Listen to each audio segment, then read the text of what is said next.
suggested by the organizers, will start this session. Along with me, we have Dr. B.M. Thombare, who is Associate Dean in Agriculture College, Latur.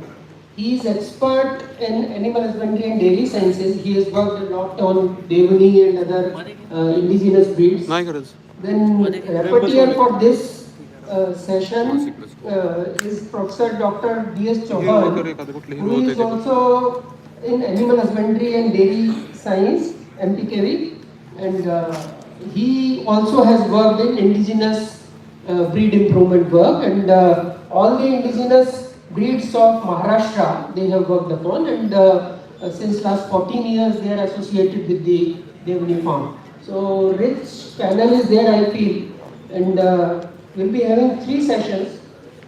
First session will be conducted by Dr. Hemant Kadam on use of assisted reproductive technologies. उसका मतलब ये है कि latest technologies breeding में क्या क्या हो सकती हैं जिनका यूज करने से हम गायों का विकास कर सकते हैं, उनका ब्रीड इम्प्रूवमेंट कर सकते हैं। इस टॉपिक पर डॉक्टर हेमंत कदम बताएंगे।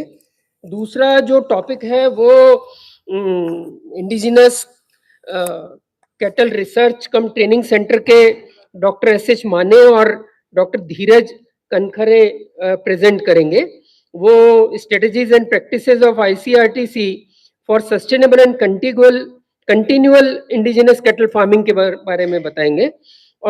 उनका सेशन वो शॉर्ट में ही रखने का उन्होंने डिसाइड किया है क्योंकि उनका एक विजिट भी है from 4 o'clock. And last presentation of this particular section will be by Dr. S.P. Verma, who is from Rajkot. He'll be presenting on bioenergy, which is very important part, looking at cattle climate change adaptation mitigation part, and looking at carbon sequestration and what strategy can be adopted for having bioenergy sector. So I'll invite first of all Dr. Hemant Kadam for his presentation on assisted reproductive technologies. Dr. Hemant, please.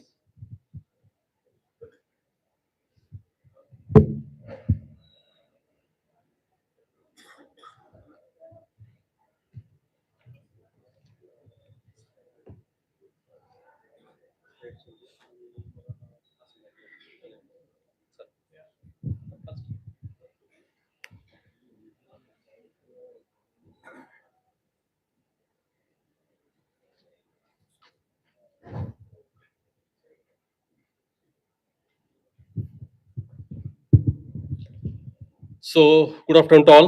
So, first of all, these post-lunch sessions are very hard to concentrate on, but I try to make it non-sleepy with some good photographs and all that.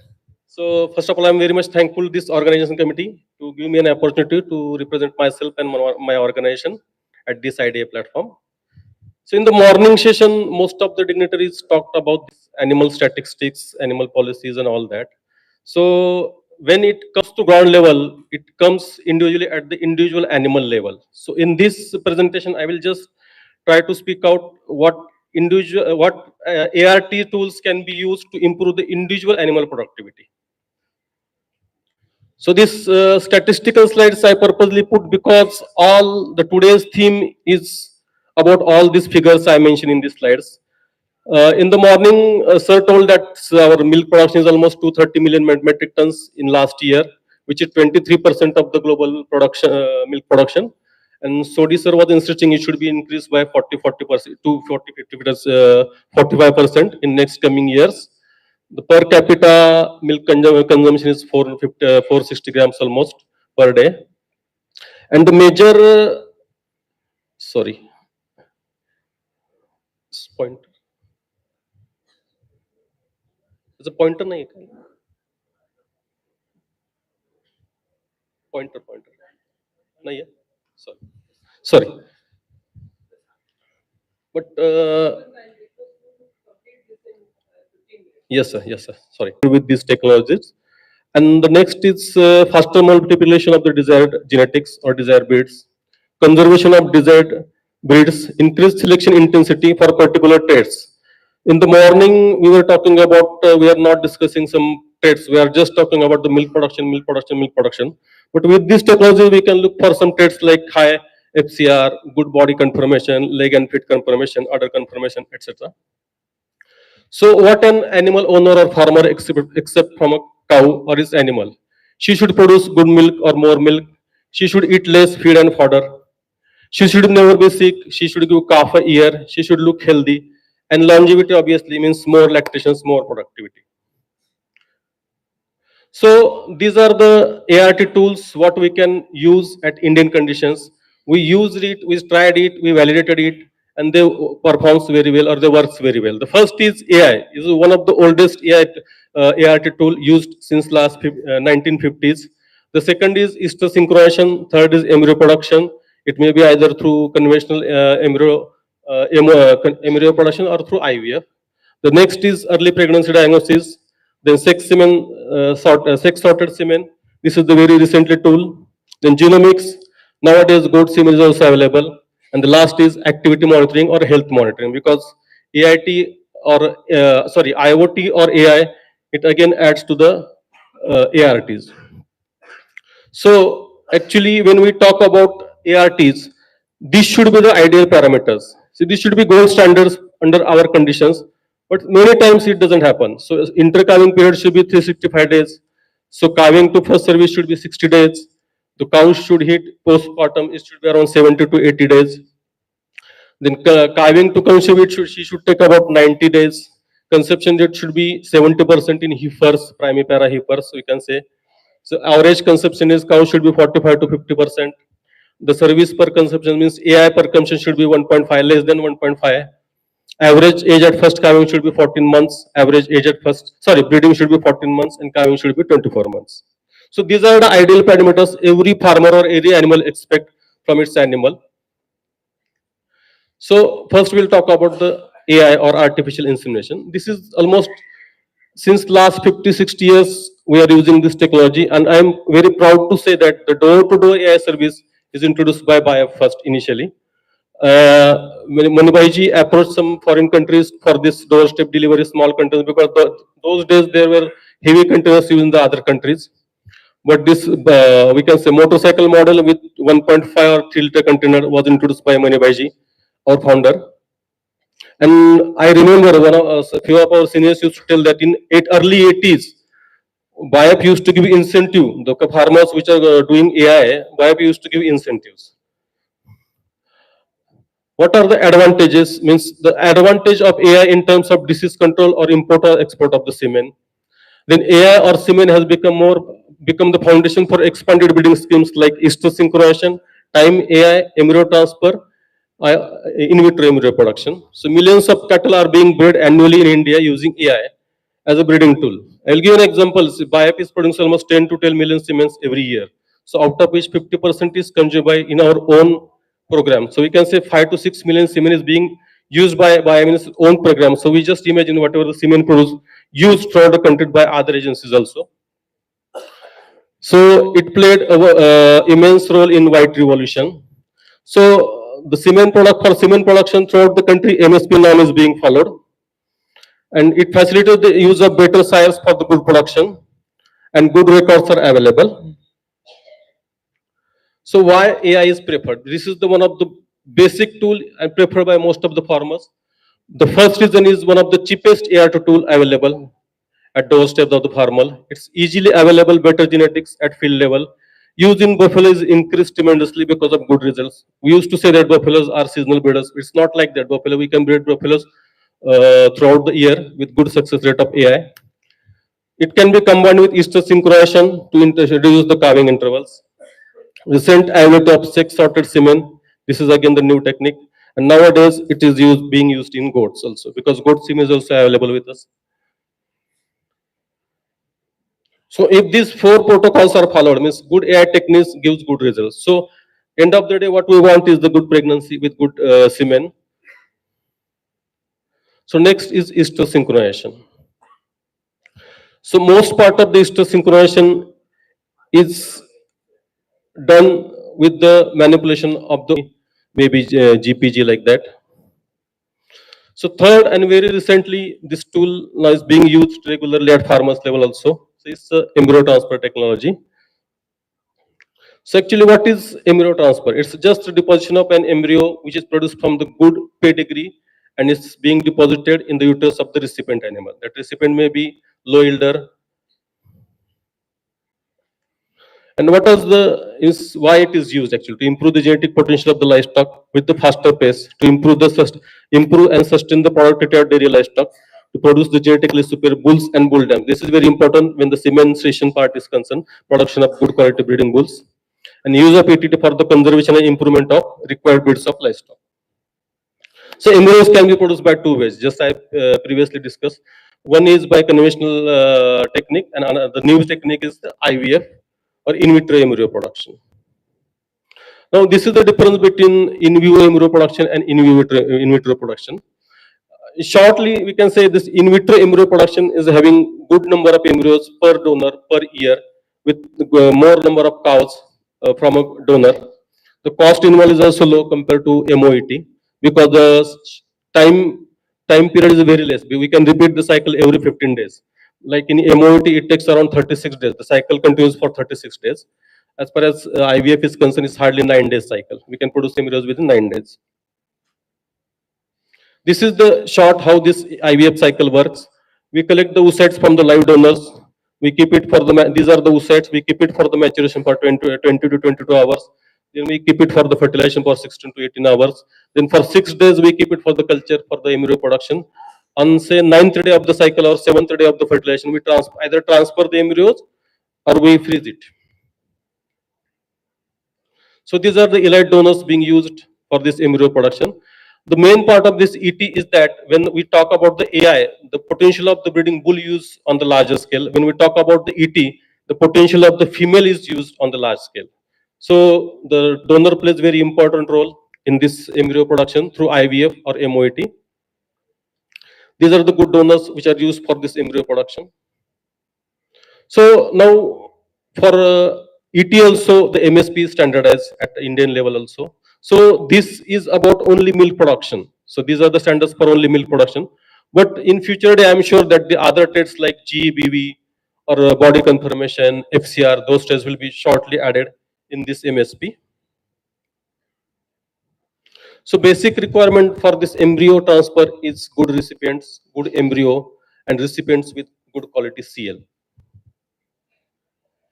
So these are all photographs from Maharashtra only. So we always say that we are facing shortage of recipient, but there are some good farmers also. They are ready to do the ET, and these you see high quality recipients are available at farmers level. So now, previously doing ET at the field level was very tedious job, but nowadays these small incubators are available. So doing ET is like just routine doing AI. Like in the Amiji in the morning session, he was telling that in the future we'll do ET instead of AI. So with these incubators, we can routinely do AI, ET at the farmers level. So these are some cows born. Actually, what we did actually, these poor yielders we used as a recipient, and we produce high quality cows through these poor yielders. Or heifers we can use, but the only thing is that those recipients should be regular breeders. These are some of the ET cows born at the farmers level. These are all indigenous breed cows, Sahiwal and Gir and all that. So what are the issues related to ET? Because it's not being much popular at farmers level. The most important is less availability of good donors, because availability of good donors, disease-free donors, I can say, it's very, very tough. Then again, disease screening of the recipient. When we go at the field for this embryo transfer, especially the Brucella and IBR disease is very rampant in the field, and screening of such recipient as farmers level is quite difficult, or some laboratory tests are not available for that. The next is hormones related to ET and consumables, because whatever the consumables like media and needles and all that's being used in IVP, this all are imported. That's why the cost of embryo production itself is increased. Again, the skill manpower, very few people or very few organizations in the country are doing this ET. Then the response of recipients for the ES, or say we can say estrus synchronization. And the next is the adaptation of the technology, because farmers are reluctant to use ET. The main, and then another reason is lack of consistency of result. There are very up and downs in the results of ET. Sometimes we get 50%, sometimes we get 10% results in the ET. So this inconsistency of the results are again main cause for this issues in the ET. Then the next ART tool is EPD, means early pregnancy diagnosis. There are a lot of tests available through which we can do the early pregnancy diagnosis. These are the basic traditional method is per rectal examination. The next is blood ELISA test. The third is USG exam, means use of ultrasound or ultrasonography. The next is P4 based, means progesterone level testing. And the fourth is visual pregnancy diagnosis test. So we'll discuss all these four in short. I will not go for these advantages because all the ART is having same advantages. So this is the IX ELISA kit is being used for this early pregnancy. Actually, this is laboratory test, ELISA test, and is now routinely used at pharmacy, means laboratory level for this early pregnancy diagnosis. With this, we can diagnose pregnancy at 28 days post breeding. When the animal is pregnant, this color appears yellow, and this non-pregnant animals, this color is transparent. And the sample required is serum sample. The next is heated test, we can say. This is again, these are the pre-coated wells. It's like ELISA, but it's a pain side test. We can use milk sample or a serum sample also. And the pink color shows this open cows. It is detection for the open cows 18 days post breeding. It's 18 days, quite earlier. It's based on the P4 level, means progesterone level. Again, these are the advantages of this test. This is with the milk sample what we did. These are the actually we can say strips available for this early pregnancy diagnosis. Again, it's a P4, means progesterone based, and it can be done with the milk samples. And when the two bands are seen, the cow is open, we can say. And when the only control line is seen, the cow is non-cyclic. It's not confirms the pregnancy. It shows animal is non-cyclic. It's again the rapid visual pregnancy diagnosis kit. It is almost same like ELISA, but it's not ELISA. It can be done at pen side, cow side, and only the difference is that color appears blue in this test. And it's a pen. It's hardly take 30 minutes, and it is also done for 28 days post breeding. Then the next important tool is use of ultrasound, because nowadays we are regularly using ultrasound examination for this pregnancy diagnosis. With this technique, we can diagnose pregnancy right from 24 days, but we are not advising. So generally, we do it 35 days onwards. So these are some pregnancy pictures like the 26 days, 35 days, 50 days pregnancy with the ultrasound. And besides this pregnancy diagnosis, this ultrasound can be used for other problems, means other issues also, like this luteal cyst, follicular cyst, again for the cell confirmation before doing the embryo transfer. And for OPU also, because OPU means OM pickup from live animals cannot be done without ultrasound. So this is much needed. Yes, sir. Then the next important slide is use of sex semen, because it gives a gender ratio, it changes the gender ratio from 50-50 to 90-10. So it depends upon the desired sex, maybe 90% female, 10% male, or in some cases, like in case of killer breed, it should be 90%, it may be 90% male or 10% female. So it is being used in countries like USA, Brazil since 2014. But again, I am happy to share that in 2018, BIAP has introduced sex-sorted semen in the country. We started production of this sex-sorted semen in our laboratory, and we have almost all the breeds like HF pure, Jersey pure, their crosses, almost all indigenous breeds and buffalo breeds sorted semen available at our laboratory. Actually, what are the advantages? This production of replacement of heifers in dairy herd with a faster pace. The saving the lost time in a dairy farm because of pregnancy leading to birth of male calf. So if the 10% male calf is there, so it saves the farmer's time. Then again, it reduces the calving difficulties. Generally, it's common saying that when the male calf is born, there are calving difficulties. So if the 90% females are born, the calving difficulties will be reduced. Then better use of available feed and fodder resources, because we are feeding all fodder to the females only, not the males. And in the morning, sir was talking about loitering of the animals. As the males are not produced, so there will be issue of loitering of the males on the road is not there. And again, it will help to climate change because in the morning, Kakade sir was talking about climate change. So you see, the livestock is a major contribution for this methane emission.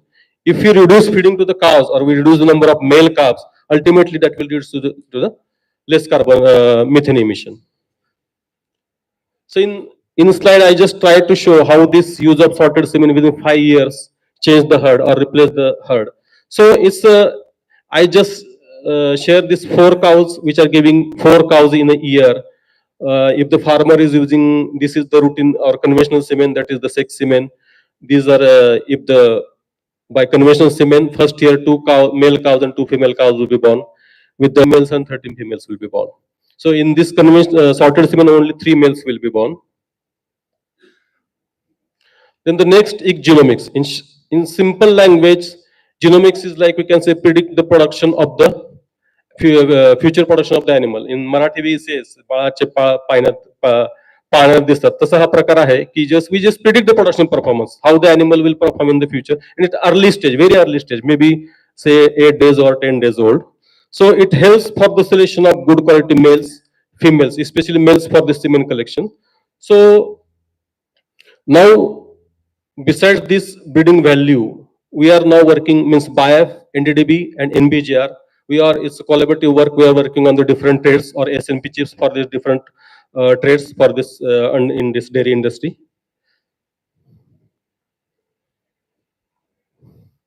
The main constraint is the availability of the desired or say reference population and good animal records.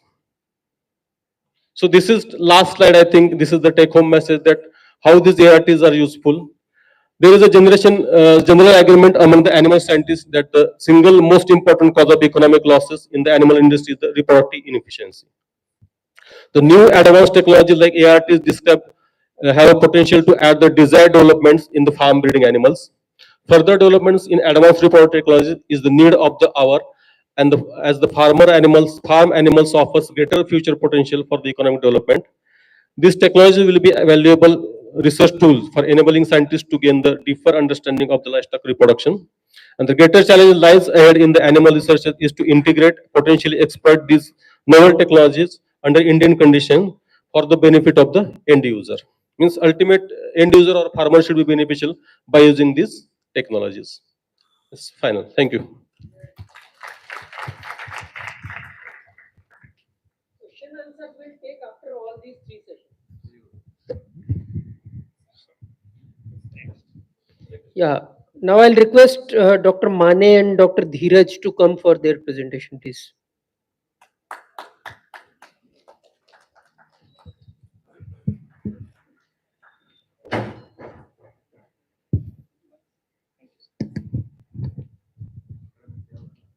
Very good afternoon.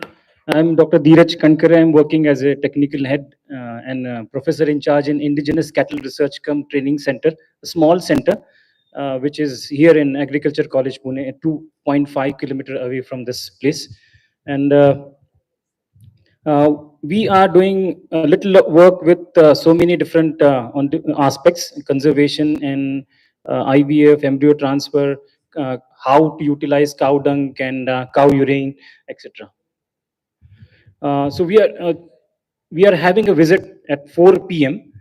on our center, so that we'll wind up within 5 to 7 minutes, and we'll check out one video which was a year old of our center, and so that you can able to check out over there with concerned scientists of microbiology, pathology, and who is working with us.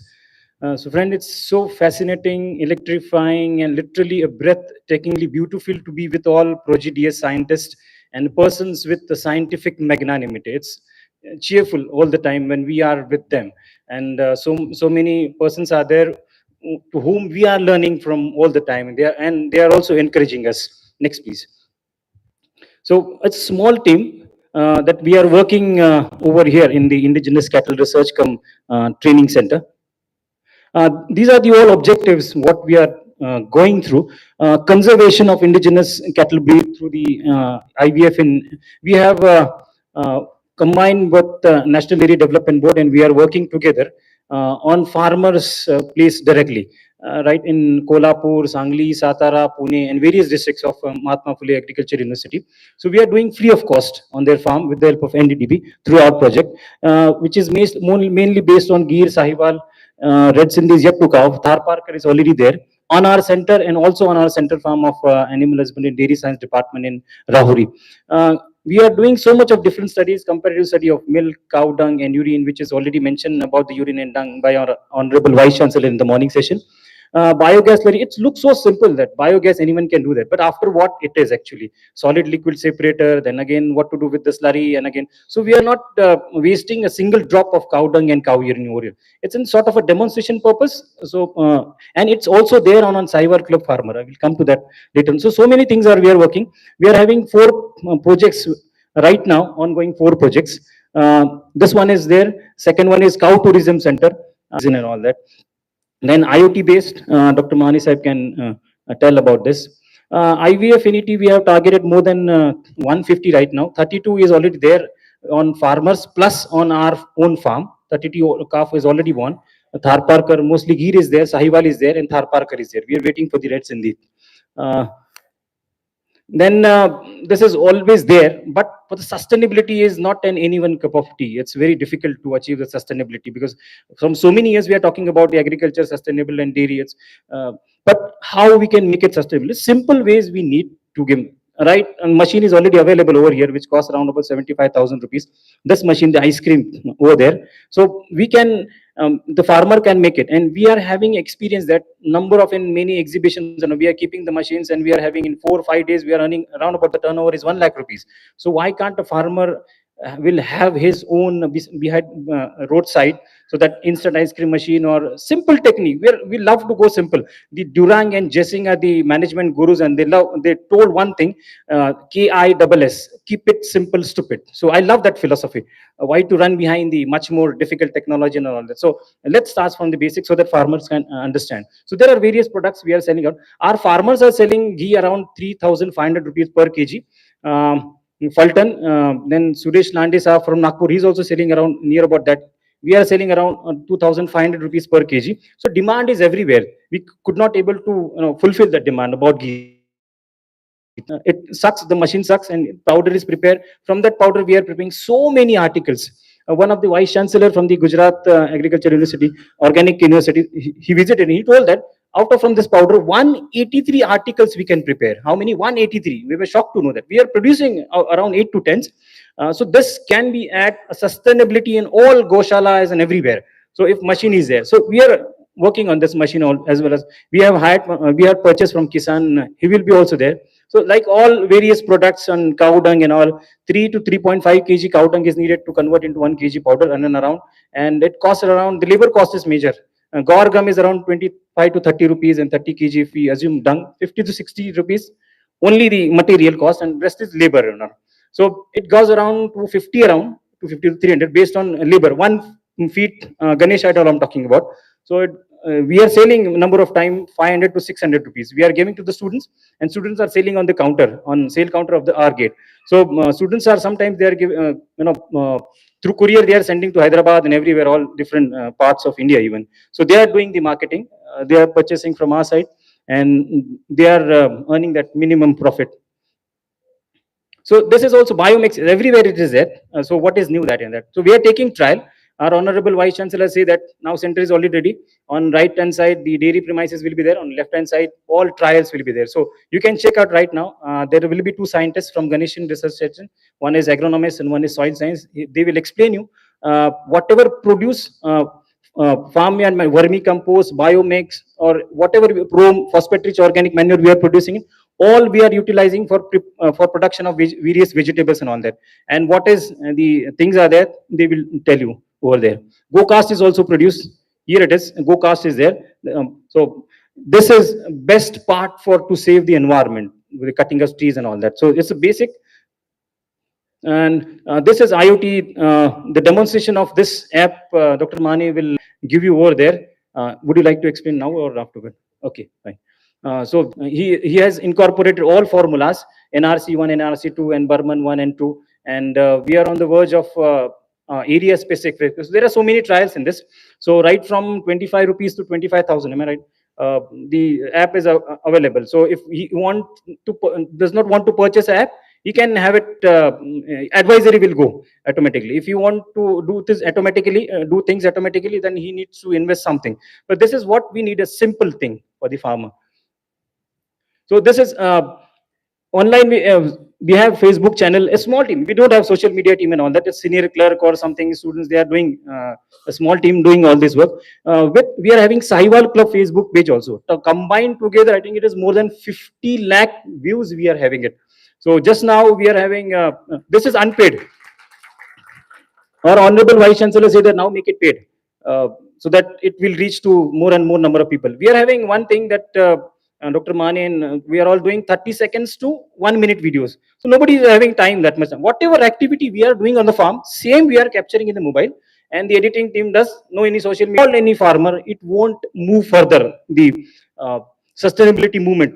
So in 2015 we have started Sahiwal Club of Maharashtra. We are having right now 125 plus more farmer in our group, which is scattered into 10 districts of MPQV jurisdiction. Nagpur even we are having few farmers. So what they are doing it, we are having that club, and then that club we are Dr. Mani and all team, we are giving advice to them, and all they are involved in IVF. 100% farmers are having biogas, and they are utilizing service. Some they are manufacturing products, some they are doing processing on the dung also, some they are Bapu Kaka Yadav is also preparing all cow urine products also on the headaches and all this. It's all useful. We are also using that. So farmers are already involved, and they are having 6,000 plus pure genetic material at their doorstep. One of the farmer, Mr. Prakash Bafna, he has having his own IVF on lab wheel, two cars, two big vans he is having, and he is doing IVF everywhere. Now he has started. He has seen Dr. Mani brief about him about IVF and ET. Then he loved the technique, and then he applied on his farm. Then he decided to go for. We already told that इसमें मत जाओ, 2-3 करोड़ जाएगा, business खराब होगा, क्यों हमको गालियां दोगे बाद में? नहीं, मुझे करना ही है. Now with the help of Dr. Sham Zawar, he is also their club member. He is with the partner of Sham IVF, and both they are doing this. So IVF and embryo transfer to everywhere. So our farmers are ahead than us. We started later in our center, but they are utilizing before our center of inception. So this we involved them, and 3-4 months we are having one meeting. So all are very, very technically sound and very perfect, and we are having so many give and take. If anything needs any seeds or whatever, any questions and any queries, no nonsense on the group. Everything is planned, and everything is technology given and take up. Everything is going on about processing. There are so many passionate members. They are coming over there. Some of the best architecture in the Pune city, in top 5 architects, they are coming over there. They are learning how to make paneer. Sir, 60 liter दूध बच रहा है, कैसे क्या करें? मेरे आदमी भेज, मैं ही आ रहा हूँ. So this, if we have that sort of a passion, then and then only sustainable movement will go ahead. So we are having separate, not only Sahiwal Club, we are having so many different clubs joined together. Dangi is also there, then Gear Club. So we are on the verge of combining all different clubs under the ICRTC, or we are getting over there. They are also asking us few things. So we, unless and until if we involve the people, then it will be go ahead. So priority formulation, breed wise club, this is already we are doing. There are so many farmers. I forgot to mention, put down the so many videos and all that because of this event. So this is what we are doing it, 8-inch, 12-inch, 10-inch coloring. Students are coloring and they are selling. There are so many things in this. This is what the Gulab Kaka Yadu, sorry, he is preparing all these products. And this is all is there in Siddhagiri Mud. And this is Suresh Nandi. There are many farmers are there who is manufacturing his cleaning product in the Nagpur. In shopping malls, it is available in the Nagpur. So he is retired agriculture officer from the agriculture department. He passionately doing this work. So he is also there. Sachin Tamani is also there, doing so much of good work, preparing ghee, soaps, and dhubatti and etc. We are having herbal cattle, utilizing all herbs for the cattle, which is there on our center. So we are, whatever the problems of small farmer, can we solve that? So it's a dung collection, small machine is there. The cost is very meager. If one is having 100 or plus animals, you can use that. We need a small solution for the small farmer. So we have identified so many small equipments which we can use it without any hesitation, cost of investment and etc etc. We have tried many things, and then we come up with this is brush cutter is better than the other companies. We are inviting them because we are based in Pune. So many companies are they are coming, and then they're asking us. So we are taking so many trials, and then we are telling it, no, this is not good. This one is good. So silage making machine, we are preparing silage our own also in various machines also. Cow lifter, we are having two cow lifter we are having. One is small and one is bigger. Someone was there over there, and they copied our cow lifter, and they recommended somewhere in the one of the research place. So we were from that time we were afraid to tell each and everything to the visitors, because they have recommended that. One of the Mr. Shevti and our team, they have developed this cow lifter. So we'll check out the 5 minutes video, and then we'll wind up. This is a 1-year-old video, so that there are little bit changes, but it's worth to check out. Video, please.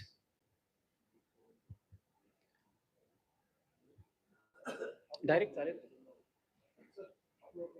upload केलंय खूप लांब.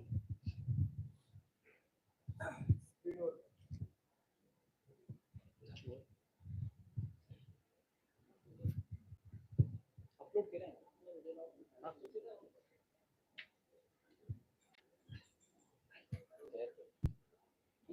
आपल्याकडे केलंय तो घ्या लावा.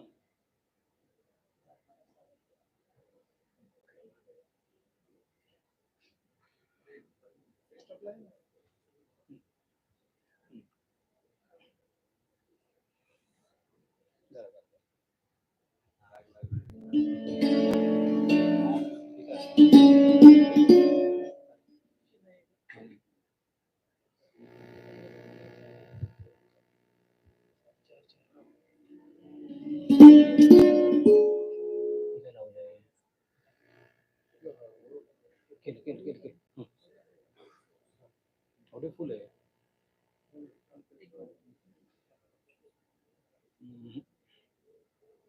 असं झालं पटकन.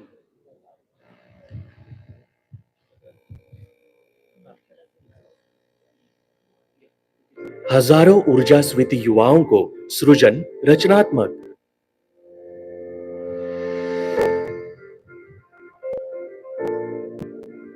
हजारों ऊर्जास्वित युवाओं को सृजन रचनात्मक और श्रम का प्रतीक कृषि शिक्षा प्रदान करने वाला 115 वर्ष पुराना कृषि महाविद्यालय पुणे। पुणे शहर के बीचों बीच अपनी सुर साधना में सिद्ध देसी गाय अनुसंधान एवं प्रशिक्षण केंद्र ICRTC स्थापित है। भारत समृद्ध जैव विविधता युक्त बड़ी देसी गोवंशीय आबादी वाला देश है। यहाँ गाय की 50 सुपरिभाषित नस्लें हैं। कठोर जलवायु परिस्थितियों में अनुकूलन के कारण जीवित रहना, कम गुणवत्ता वाले आहार एवं चारे पर उत्पादन की योग्यता, रोगों के प्रति प्रतिरोधक दक्षता इत्यादि गुणों के कारण कई पीढ़ियों में इन नस्लों का विकास हुआ है। इन नस्लों में से कुछ नस्लें अपने अधिक दूध उत्पादन के लिए जानी जाती हैं, जैसे कि गीर, सहीवाल, रेड सिंधी, राठी और थारपारकर। इन नस्लों को इस अनुसंधान केंद्र में बड़े गर्व से रखा है। आज प्रतिकूल वातावरण है, वातावरणिक चेंजेस बहुत जल्दी आ रहे हैं, उनको अच्छी तरह से प्रतिकार करने की क्षमता हमारी देशी गायों में है। देशी गाय नस्लों का संवर्धन, दूध का प्रोसेसिंग जैसे घी बनाना, छाछ बनाना, उसके साथ साथ उसके गोबर, मूत्र, इनके ऊपर प्रक्रिया करके वैल्यू एडेड प्रोडक्ट्स बनाना, IVF का तंत्रज्ञान यूज करके देशी गायों की संख्या बढ़ाना, इस केंद्र का एक मुख्य उद्देश्य है। तो किसान गोपालकों के लिए एक अच्छा और सुनहरा मौका है। यहाँ पे ट्रेनिंग दिया जाता है, यहाँ पे संशोधन किया जाता है। मैं सभी को अपील करता हूँ कि यहाँ आके इस संशोधन का, इस अनुसंधान का, इस ट्रेनिंग का वो यहाँ पे फायदा उठाए। केंद्र के सभी पशुओं के लिए चारा फसलों की अलग अलग प्रजातियों का उत्पादन चारागाह में किया जाता है। इनमें मक्का, लहसुन घास, जवार, हाइब्रिड नेपियर की विविध जातियां इत्यादि शामिल हैं। केंद्र में हर्बल गार्डन विकसित किया गया है। इस अनुसंधान केंद्र में सौर प्रणाली का उपयोग होता है। ऊर्जा संरक्षण एवं बचत उद्देश्य से एक बायोगैस प्लांट भी है। इससे प्रतिदिन 20 क्यूबिक मीटर गैस, लगभग 10 केजी एलपीजी तैयार होता है। संपूर्ण डेयरी अनुसंधान केंद्र को ऊर्जा के मामले में आत्मनिर्भर बनाता है। देसी गाय के दूध से घी, दही, पनीर, पेढ़ा, खवा, बासुंदी इत्यादि दुग्ध पदार्थ तैयार करके उनकी बिक्री फूले अमृत ब्रांड के तहत की जाती है। सभी दुग्ध पदार्थ अनुभवात्मक सीख के माध्यम से विद्यार्थी बनाते हैं। इसी बायोगैस उत्पादन के दौरान तैयार होने वाली स्लरी को खेतों में इस्तेमाल करते हैं। उसके अलावा स्लरी को ठोस यानी सॉलिड एवं तरल यानी लिक्विड को मशीन द्वारा अलग किया जाता है। गोबर के पाउडर को गणपति तथा विविध मूर्तियां, दिया, गमला, मोबाइल स्टैंड बनाने के लिए इस्तेमाल किया जाता है। इस ठोस सॉलिड को मशीन में डालकर खाद, फॉस्फेट रिच ऑर्गेनिक मैन्योर यानी प्रोम भी बनाने की उपलब्धि यहाँ मौजूद है। अत्यंत प्रभावशाली जैविक खाद बायोमिक्स यहाँ बनाया जाता है। इसके अलावा पशु के खून की जांच करने वाले यंत्र, हीमोग्राम, सोमैटिक सेल काउंटर इत्यादि अत्याधुनिक उपकरण उपलब्ध हैं। यहाँ उच्च गुणवत्ता वाली गाय का ज्यादा से ज्यादा उपयोग करके अधिकतम बछड़े पैदा करने वाली आईवीएफ भ्रूण प्रत्यारोपण तकनीक का इस्तेमाल भी किया जाता है। इस परियोजना में किसानों को गीर, सहीवाल, रेड सिंधी, राठी और थारपारकर इन 5 नस्लों के साथ साथ महाराष्ट्र की 6 नस्लें यानी देवनी, डांगी, कोकण कपिला, गवलाऊ, खिलार ऐसे कुल 11 नस्लों से एक ही जगह रूबरू होने का सुख प्रदान करके गो परिक्रमा करने का भी अवसर मिलता है। किसान पशुपालों की चाह पर अच्छी शुद्ध देसी नस्ल की संख्या बढ़ाने के लिए विद्यापीठ और इस केंद्र द्वारा साहिवाल क्लब ऑफ महाराष्ट्र की स्थापना 2015 में की गई। इस क्लब में अभी शुद्ध नस्ल की 5000 से भी ज्यादा साहिवाल गायों का किसान संवर्धन करते हैं। किसानों, पशुपालक, गौशाला और संगठनों द्वारा देसी नस्ल गायों की जैव विविधता, संगोपन, संख्या बढ़ाने तथा शाश्वत आत्मनिर्भर बनाने के लिए देसी गाय अनुसंधान एवं प्रशिक्षण केंद्र पुणे का ये छोटा प्रयास।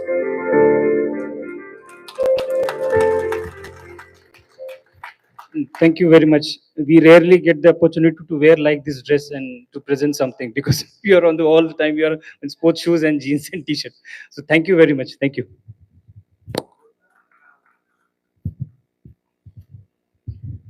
Thank you, Dr. Dheeraj. I'll request Dr. S.P. Verma to come on stage for his presentation.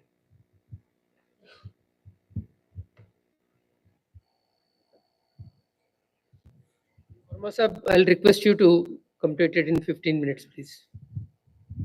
Typical corporate हूँ सर, 15 से 16 नहीं लूंगा, अगर लगे तो you have all the right to stop me. Sustainability is not everybody's cup of tea, यहीं से start करते हैं क्योंकि यहीं से खत्म हुआ था। और सर ने एक चीज कही थी, सोडी सर ने, सस्टेनेबिलिटी का डेयरी फार्मिंग में क्या मतलब हुआ। और तीसरी चीज, इनॉग्रल सेशन में एक चीज और आई थी, which was basically the productivity enhancement. I can speak in English, I can speak in Hindi as well, लेकिन मेरा कंटेंट अब तक आपने जो भी सुना है या डेयरी इंडस्ट्री में जितना भी आपने अब तक पढ़ा हुआ होगा, देखा हुआ होगा, उस सबसे कंप्लीटली डिफरेंट है। So please, communication of this content is most important. Language should not be the barrier. I will start. अगर हम बात करें productivity enhancement in the dairy industry, so what is the product in dairy industry, by the way? It's milk, unanimously. And what is the waste? Again unanimously, it's gobar or the dung. हम बात कर रहे हैं, या जितना भी ये session हो रहा है, ऐसे बहुत से सेशन होंगे, सबका मकसद यही है कि डेयरी फार्मिंग या डेयरी इंडस्ट्री और इसमें एक चीज और इंक्लूड कर देता हूं, स्ट्रे कैटल्स को कैटर करने वाली गौशालाएं, इवन सबका एक ही मकसद है, नंबर वन इकोनॉमिकली सस्टेनेबल हो, नंबर टू इन्वायरमेंटल सस्टेनेबल हो, and number three energy sustainable हो। अगर हम ये तीनों चीजों को अचीव कर लेते हैं, that means we achieve the goal of the ultimate sustainability. And number two, if we not just attain it as a sustainability, but we increase our profitabilities, we save in energy, we grow in energy, we grow in environmental benefits, जिसकी बात कर रहे थे prosperity। अगर हम sustainability से prosperity पे चले जाए, that is basically the aim, paradigm shift of the dairy industry. We always overestimate the change that will occur in the next 2 years and underestimate the change that will occur in the next 10. ये particular line basically हमें not just motivate to go for the new research, think about open box ideas, but give the dare to translate those ideas, those technologies, those research in our daily ventures. उनको implement करने की ताकत होनी चाहिए। Like farmers, now they are trying to go for AI. एक बड़ी technological research जो एक इंस्टीट्यूट में होती है, it should be implemented. If we do it nicely, we can get it.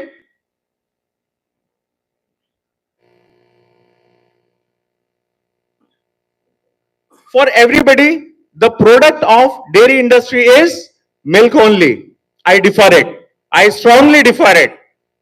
Now the product should be cow dung.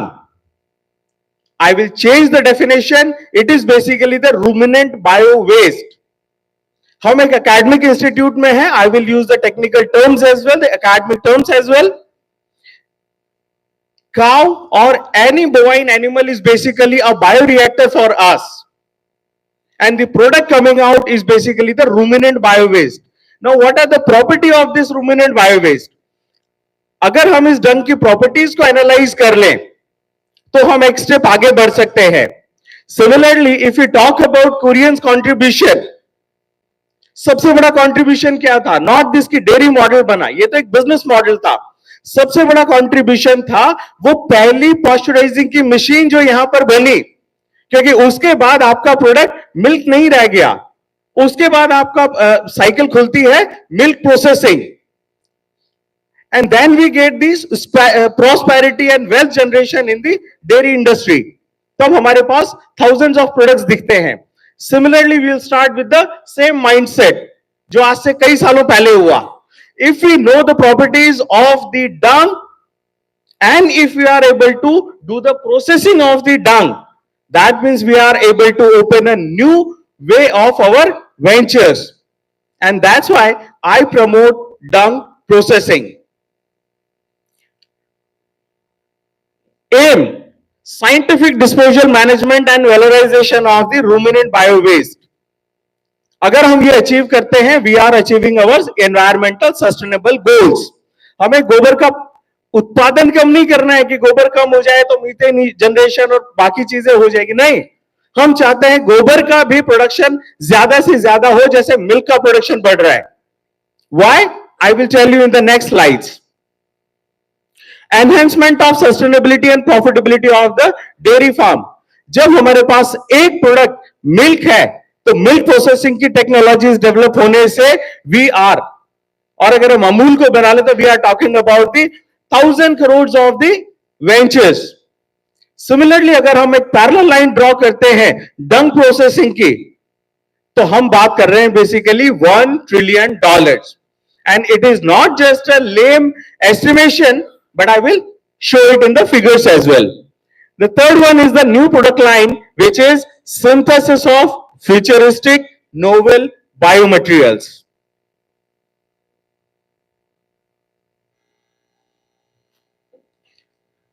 At this moment, I'll just give you my brief introduction. I am basically a graduate from IIT Bombay. I am PhD from IIT Bombay in the nanotechnology.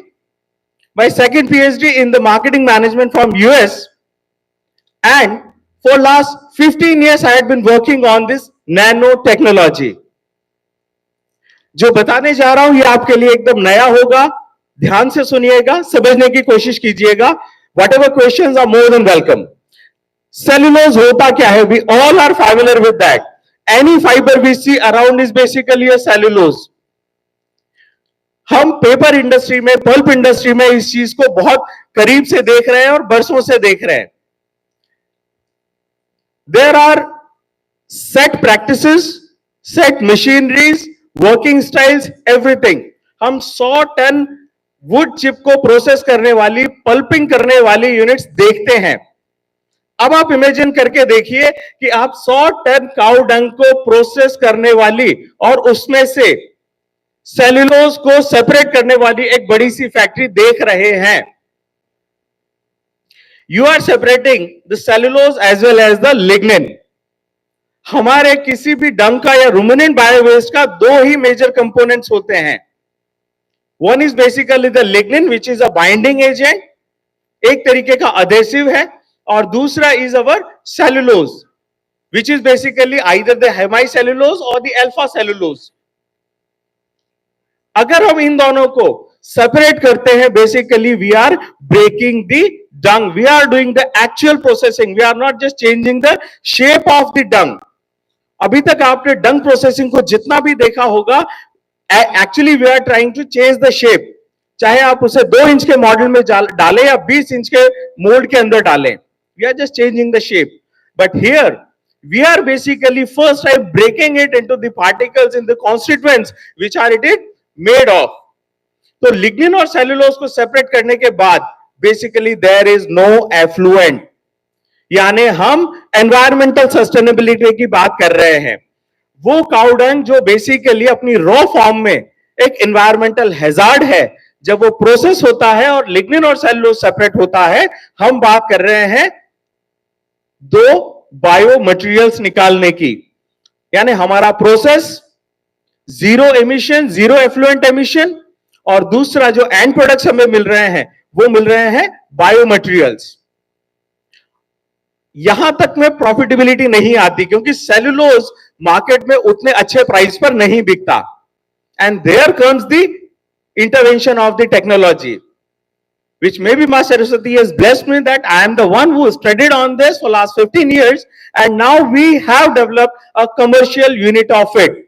तो मैं यहां आपको जो भी कुछ बात कर रहा हूं, it is not just a academic paper or a laboratory setup or a pilot setup, but a industrial commercial unit which is basically producing 1 ton of the nanocellulose a day. So now when we convert this cellulose into the nanocellulose and this lignin into the nanolignin, we basically valorize the value of it. अगर मैं आपसे बात करूं कि आज की तारीख में मेरे जो कॉम्पिटिटर्स हैं, they are based in Canada, they are based in somewhere in the Europe or in US. They are selling 1 gram of the dry powder nanocellulose at the price of $1 to कहां तक वैलोराइज कर पा रहे हैं। That gives us the economical prosperity, not the sustainability.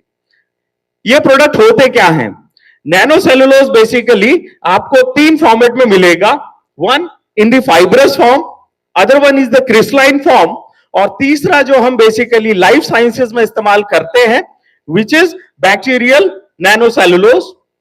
नैनोलिग्निन को भी हम powder नैनोलिग्निन और लिग्निन ऑयल की फॉर्म में निकालते हैं। What is the property, why this material is so expensive? आज अगर आप जाकर गूगल करेंगे, you will see that people और द इंडस्ट्रीज और द कॉर्पोरेट्स और द वेस्टर्न कंट्रीज जो इतना पोल्यूशन करती हैं, they are dying to buy the bio materials. हर चीज में पेट्रोकेमिकल बेस्ड मटेरियल्स को रिप्लेस किया जा रहा है बायो मटेरियल्स से। But the problem is sources are not available, biomaterials are not available, and that too अगर वो उन्हें नैनो साइज में मिल जाए तो ये कमाल वाली बात है, क्योंकि नैनो मटेरियल की प्रॉपर्टीज बहुत ही डिफरेंट हो जाती हैं। These are very technical. मुद्दे की बात 3 चीज में समझाता हूं। Actually the nanocellulose or the nanomaterials are very light in the weight. They are very strong materials. They come into the hydrophobic as well as the hydrophilic properties. बाकी properties उतनी important नहीं है. इन तीन प्रॉपर्टीज की वजह से applications क्या क्या हैं. हम बेसिकली बात कर रहे हैं second grade second generation cellulosic sugar की. अगर बहुत ही आसान भाषा में समझाऊं तो हम बात कर रहे हैं नैनो साइज के फाइबर की. एक ऐसा फाइबर जिससे जब आप क्लोथिंग्स बनाएंगे, जब आप नैनो फैब्रिक्स को अपनी लाइफस्टाइल में देखेंगे, दिस इज अ मटेरियल जो आपके डायपर्स को रिप्लेस करेगा. दिस इज द मटेरियल जो आपके सैनिटरी पैड्स को रिप्लेस करेगा. दिस इज द मटेरियल जो आपके क्लोथिंग्स को वाटरप्रूफिंग देगा.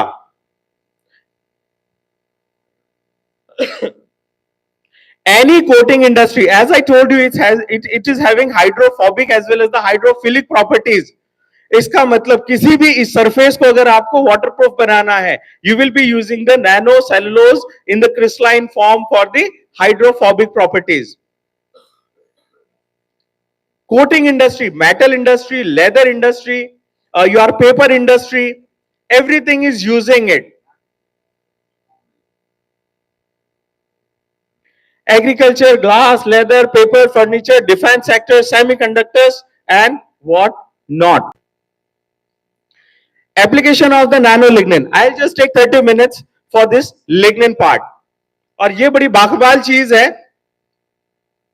अभी हम पेट्रोकेमिकल का जो बेस है, that is basically the crude. Crude is the basic material जिससे हम हमारे सारे पेट्रोकेमिकल प्रोडक्ट्स को डिराइव करते हैं and we use in the various applications. हमारे एडिबल्स से लेके और बेसिक केमिकल इंडस्ट्री सब उसी पर चलती है. Now you imagine, because you haven't seen physically, that's why I am telling you, just imagine कि हम उसी क्रूड का रिप्लेसमेंट बेसिकली लिग्निन ऑयल होता है. If you process this lignin oil into your biorefinery, basically we are developing this parallel range of the organic derivatives, organic compounds which we are getting from our standard petrochemical refineries. छोटा सा एक application बताता हूं. In the cement application, if you add only 0.2% of the nano lignin or the nano cellulose in your cement ready mix बनाते हुए, you can increase the strength of this particular cementous material by 25 to 30%. And these are not into just the lab scale, but if you see the market, people are using it. Entire US is using it. Entire Eastern countries, Japan is using it. Process is very simple. There is no rocket science because part of it we are already doing it. Part of being complemented by the nanotechnology. We have the dung, we convert it into the pulp, and then we further go for the nano cellulose conversions. This product usually look like this. These are the pictures basically. इसके बारे में बात करते हैं, milk का production enhance करने की कोशिश करते हैं. इनके बारे में बात करते हैं, मिल्क का प्रोडक्शन एनहेंस करने की कोशिश करते हैं in the quality and the quality terms. But हमारे पास लाखों टन डेली प्रोड्यूस हो रहा है. What we need to do is prepare a action plan, how to collect it scientifically. Now I have seen a robot over here which is collecting the gobar. How to remove this minute dust from it, how to remove the external impurities. इन छोटी छोटी चीजों पे बात करेंगे तो basically back and supply chain में we will bring all our farmers, all our cooperatives, all our small stray cattle or the dairy farms into the back end supply chain. Processing units can be done, can be established by various small stakeholders. Once the processing is done, once the product is ready, then either it can be sold as a nano cellulose or nano lignin to the international market or the domestic market, or some parallel industries can come which are converting this nano cellulose into the various paints, into the various super plasticizers. into the nanobiofertilizers, and so many others, nano composites. In my company, I am already basically making 3-4 products out of it, but there are thousands of products can be made. Yeah.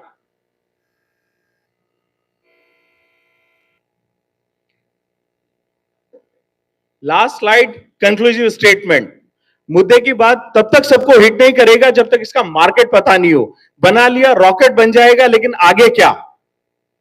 Only Japan is the market of $8 billion by 2030. One single country in the world is going to consume $8 billion. So if I target 2030 for $1 trillion entire globe, is it a wrong estimate? It is not.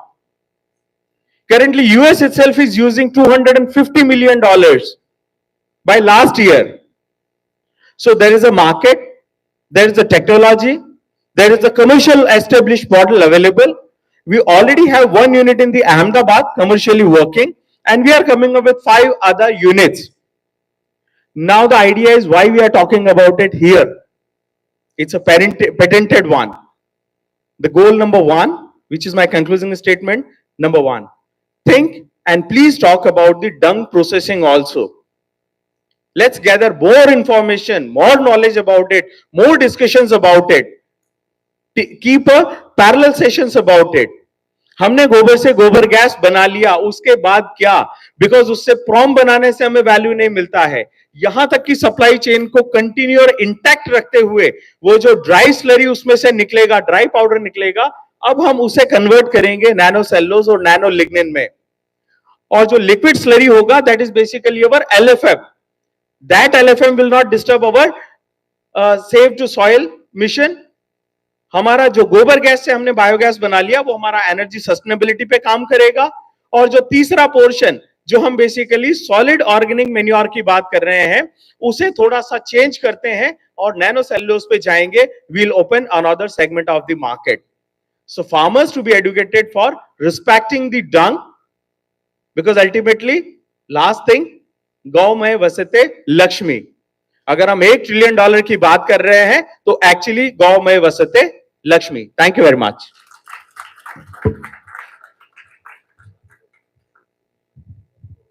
Thank you very much, Dr. Verma, for wonderful presentation.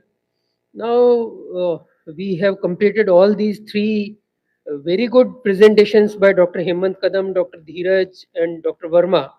Now, we welcome questions from the audience. If you have any queries or questions, we can take up those questions very quickly, and then we'll conclude this. Richi, can you help in making this mic available to the people who are... Please raise your hand for questions.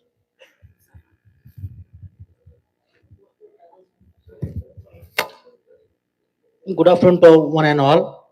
I am Dr. Yadav. My question to Dr. Hemant Kadam sir. While selecting the animals for embryo transfer, maybe recipient or donor, which are the disease diagnosis that we should do it, and what is their significance? Kindly put up your views.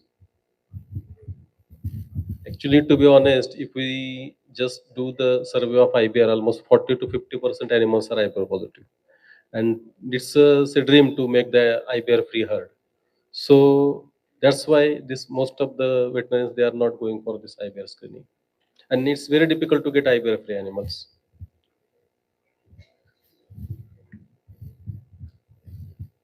Anyone else has any question, please?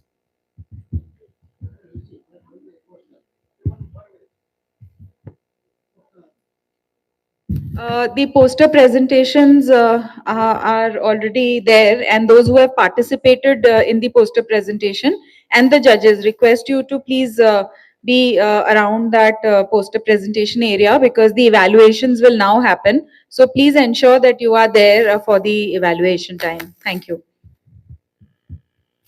Dr. Jana has a question.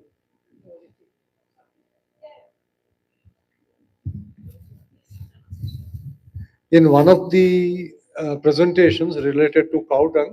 They said जैसे milk production बढ़ती है वैसे गोबर का भी production अगर बढ़े, अभी हम डायरिया तो नहीं करवाना चाहेंगे, तो is there any plausible method to increase even gobar production? I was not aware. I don't have any. उसका संदर्भ ये था कि सब सोचते हैं कि जितना खाए उतना का उतना तो दूध में कन्वर्ट हो जाए। मैं कह रहा हूं गोबर भी मिल रहा है तो मसला नहीं है, and you are right.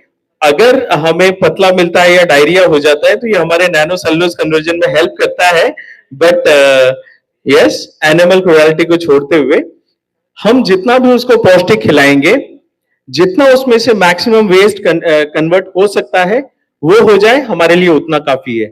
Because उसके बाद जो वेलराइजेशन रेशियो है विच इज क्वाइट हाई, तो हमारा मकसद ये नहीं है कि गोबर ज्यादा करवाना है, जितना है cow should be healthy and what ever its getting it's sufficient for us.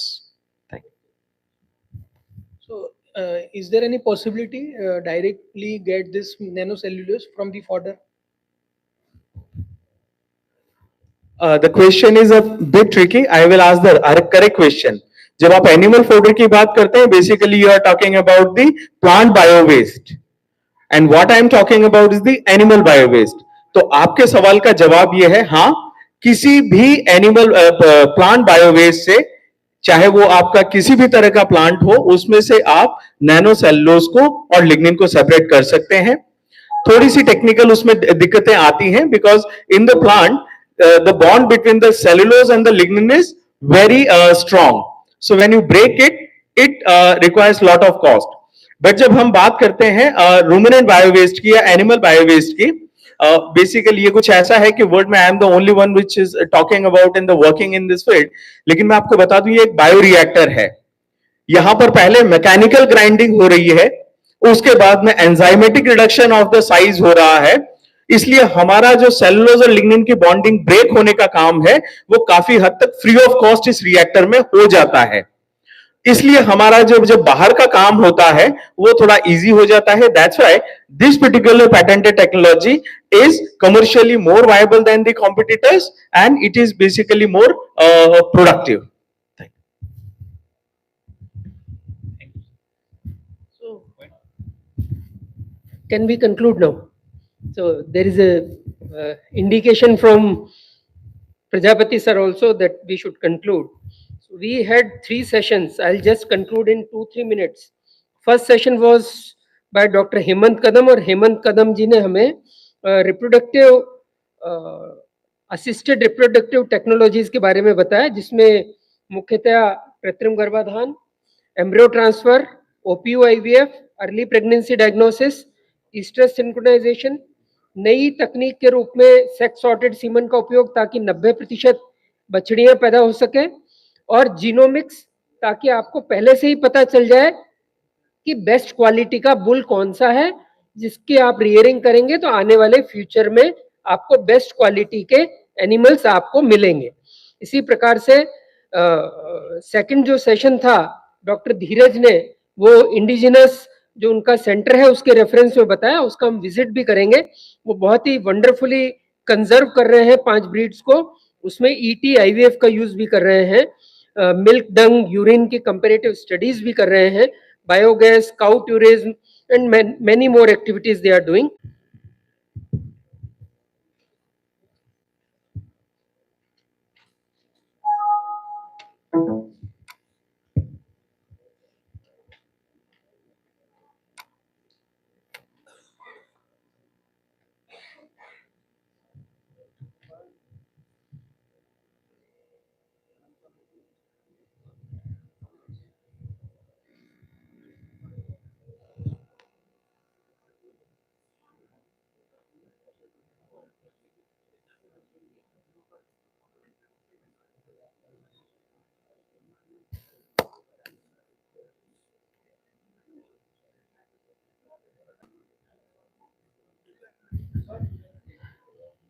हाँ sir, that's all.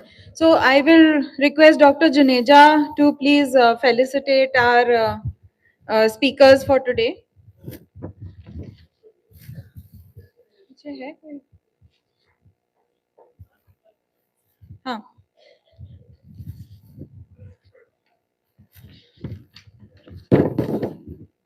Dr. Hemant Kadam.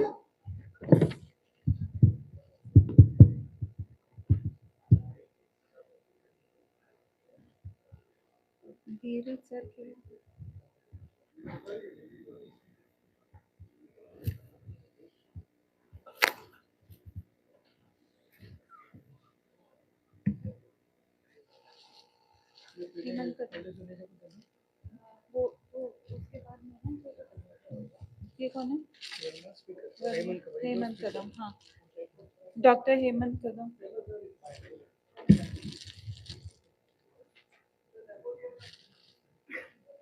Tree tree tree tree tree, हाँ, इसके बाद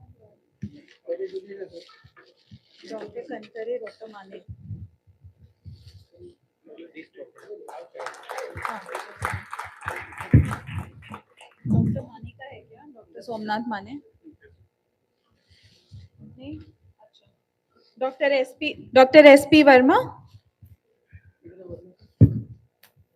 ये क्या लिखे थे? ये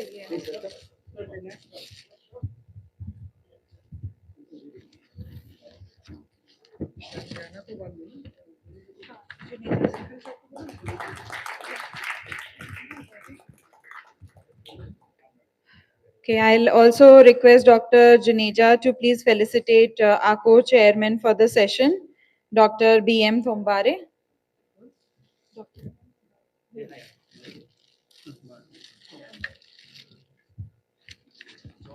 And our rapporteur, D.S. Chauhanji. And may I request Dr. Dheeraj to please felicitate our chairman for the session, Dr. Alok Juneja.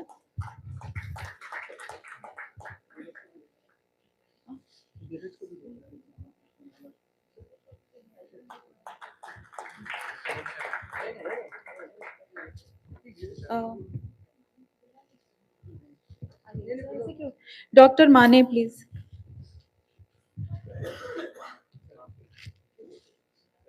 हाँ sir के हाथ से. Request Madhav sir to please felicitate Dr. Mane.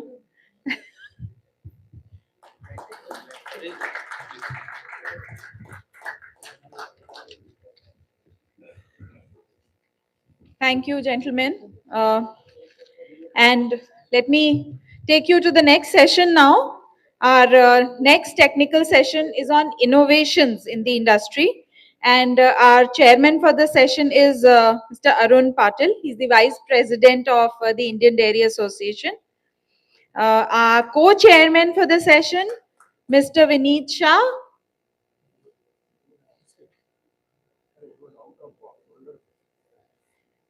Our rapporteur for the session, Dr. V.N. Narwade, senior scientist. Rahuri. All right. I am just going to take a stock check if all our speakers are here. Dr. Sadashiv Nimbalkar, Bayev, kindly raise your hand. Thank you. Mr. Arshad Shersia, Product Manager, Prompt. All right, thank you. Mr. Devesh Butala, Prompt. Thank you. Mr. N.K. Bhatnagar from Everest. Thank you. Rahul sir from Parag. Thank you. Very well organized by Desi Gai Sanshodhan Kendra under the leadership of Dheeraj Kankare and Dr. Mane, and of course under the guidance of IDFS Zone, which I belong to. It had been a wonderful session this morning, and we had luminaries from the dairy industry. We have taken you to the different streams of the dairy, and I'm sure that you must have been benefited with the knowledge, experience, and the information which they have given. The second session, it has got a title of Innovations.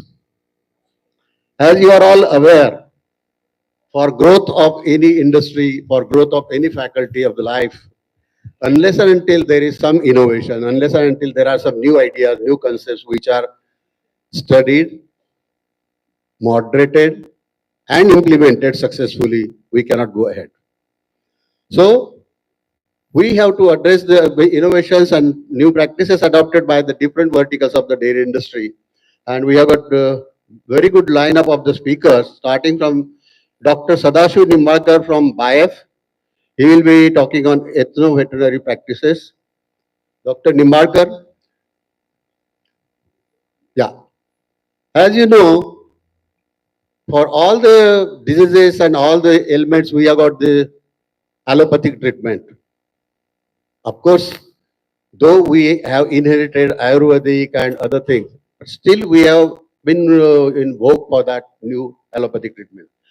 For animal and their treatment, so new stream that is ethno-veterinary has been really taking good shape. And Dr. Nimbarkar will take us through this now. Over to you, Dr. Nimbarkar. Sir, I will request you to kindly just finish up within 10 to 12 minutes so that we, in the meantime, I will request all the audience to just write down your questions with your name and the organization.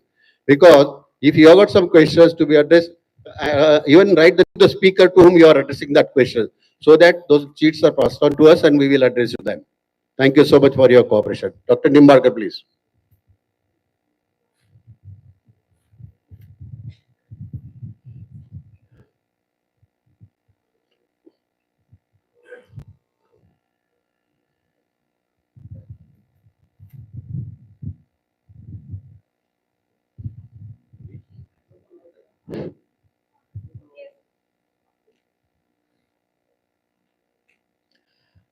So, Namaskar.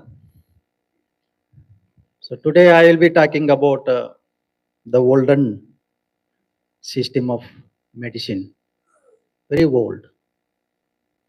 So, that is called as earlier Pashu Ayurveda. In the Ayurveda text, it is written as a Pashu Ayurveda. But recently, this name has, in modern science, it is a ethno-veterinary medicine. So, it is more of the practice which is practiced by the ethnic community. So this is ethno-veterinary practice is mainly practiced by the tribals or in the villages, especially healers.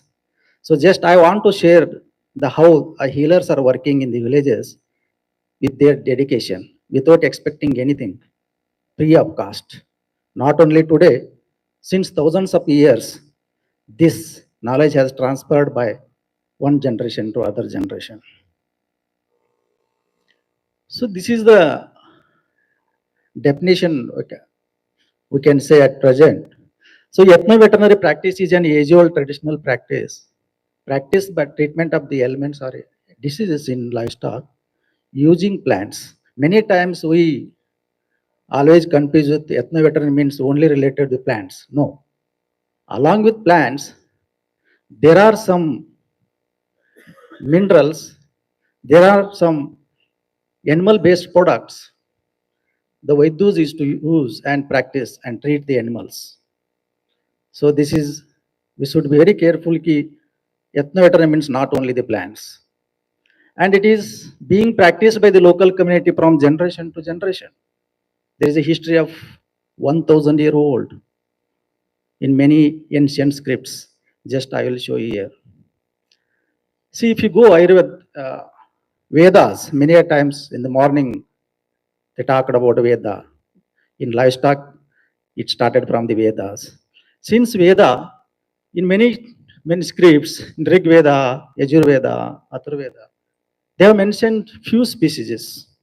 Some are 67, some 81 plants in Yajur Veda. So like that's in Yoga also. The people is to treat the animals for various diseases. This modern medicine has come very recent. We can say 100 year or 150 year, but this is 1,000 year back. And again, the codified system, there are two types of system. Codified, it is written form, maybe in the manuscript, or maybe in the form of granthas. So these are taken in curriculum, and again it is formed as Ayurveda education, homeopathic education, Unani education, Siddha education is mainly practiced in Tamil. So there are many types of systems of medicines practiced by the people, and it is recognized by our government also. And many doctors are coming out of this. So even if you take our textbook, In Ayurveda, 1,500 plus plants have been written and trained to the students, maximum 200, 300 plants, and remaining plants will be in the text only. So again, in homeopathy, Siddha, there is some plants they have mentioned their uses, especially for both human beings and animals. If you see the whole diversity of the plants, one side is a knowledge and other side is a diversity of plants. The total plants in a globe used in traditional system of medicine is 30,000. And what about other plants, which is not mentioned anywhere? Even if you take Vedas, even if you take a Ayurveda textbook or a homeopathic textbook, any textbook, only few plants they have been mentioned and recognized. But what about the plants which are still known by whom?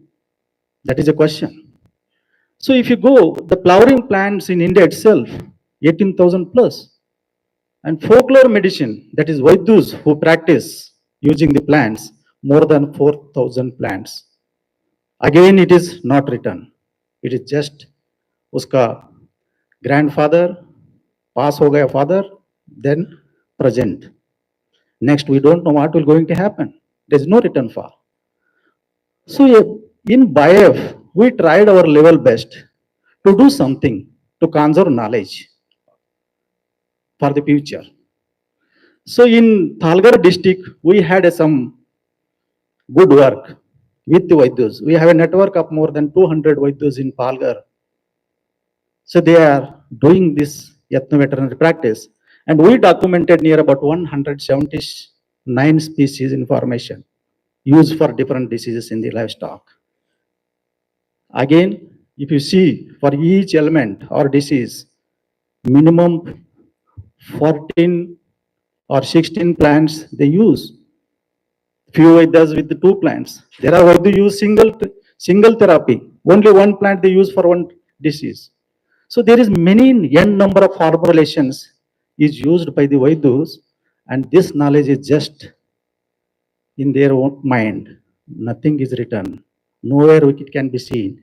It is practical experience of the people. It is accepted by the farmers and it is continuing. So this is the one side is the huge knowledge, another side is a huge diversity of plants. And future, if you see this future, if you go see within this species, just I am showing a slide, not all the species. In aloe vera, we talk many times in cosmetic industry. We know one or two aloe vera. One aloe vera is a green color, another aloe vera is some spotted type of aloe vera. There's only 2 things we saw, even wild also. If you see in deep, there are n number of aloe vera within our nature. Nobody knows what is the use of these plants. But only Vaidyus knows this.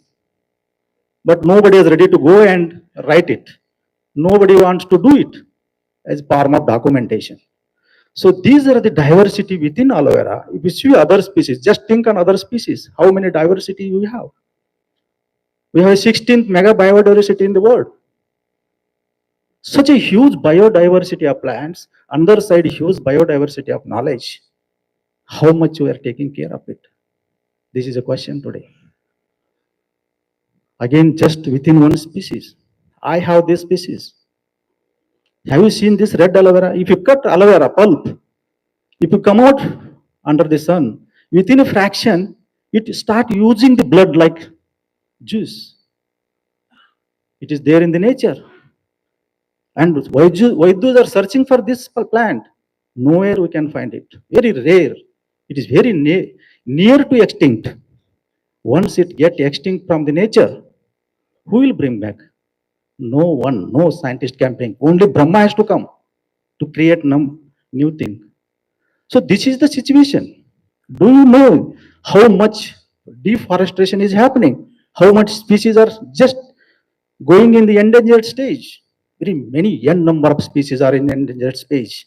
And if there is no plant, how Vaidyus can practice?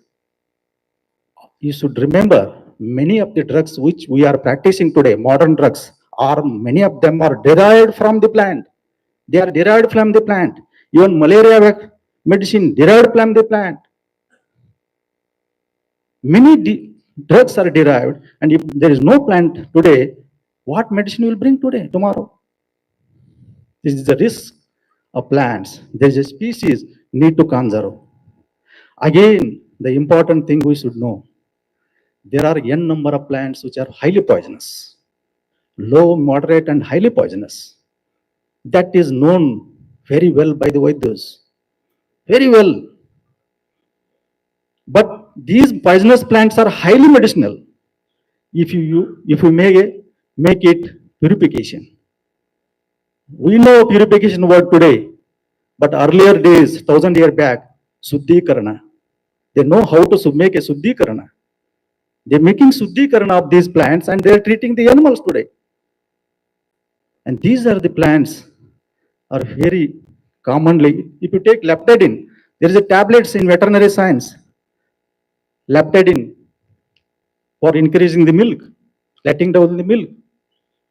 Leptidine is available in the market, but Vaidyas knows so many years back, this plant is used for letting down and increasing the milk. So these are the things we should understand. First, knowledge and plant diversity. Just we made a survey in Palghar district, just in 11 villages.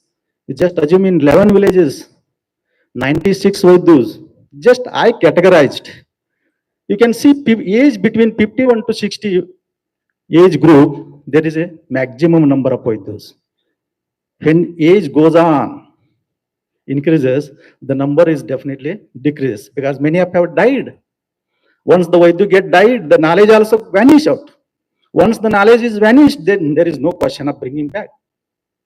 So there is 71 to 80 age group.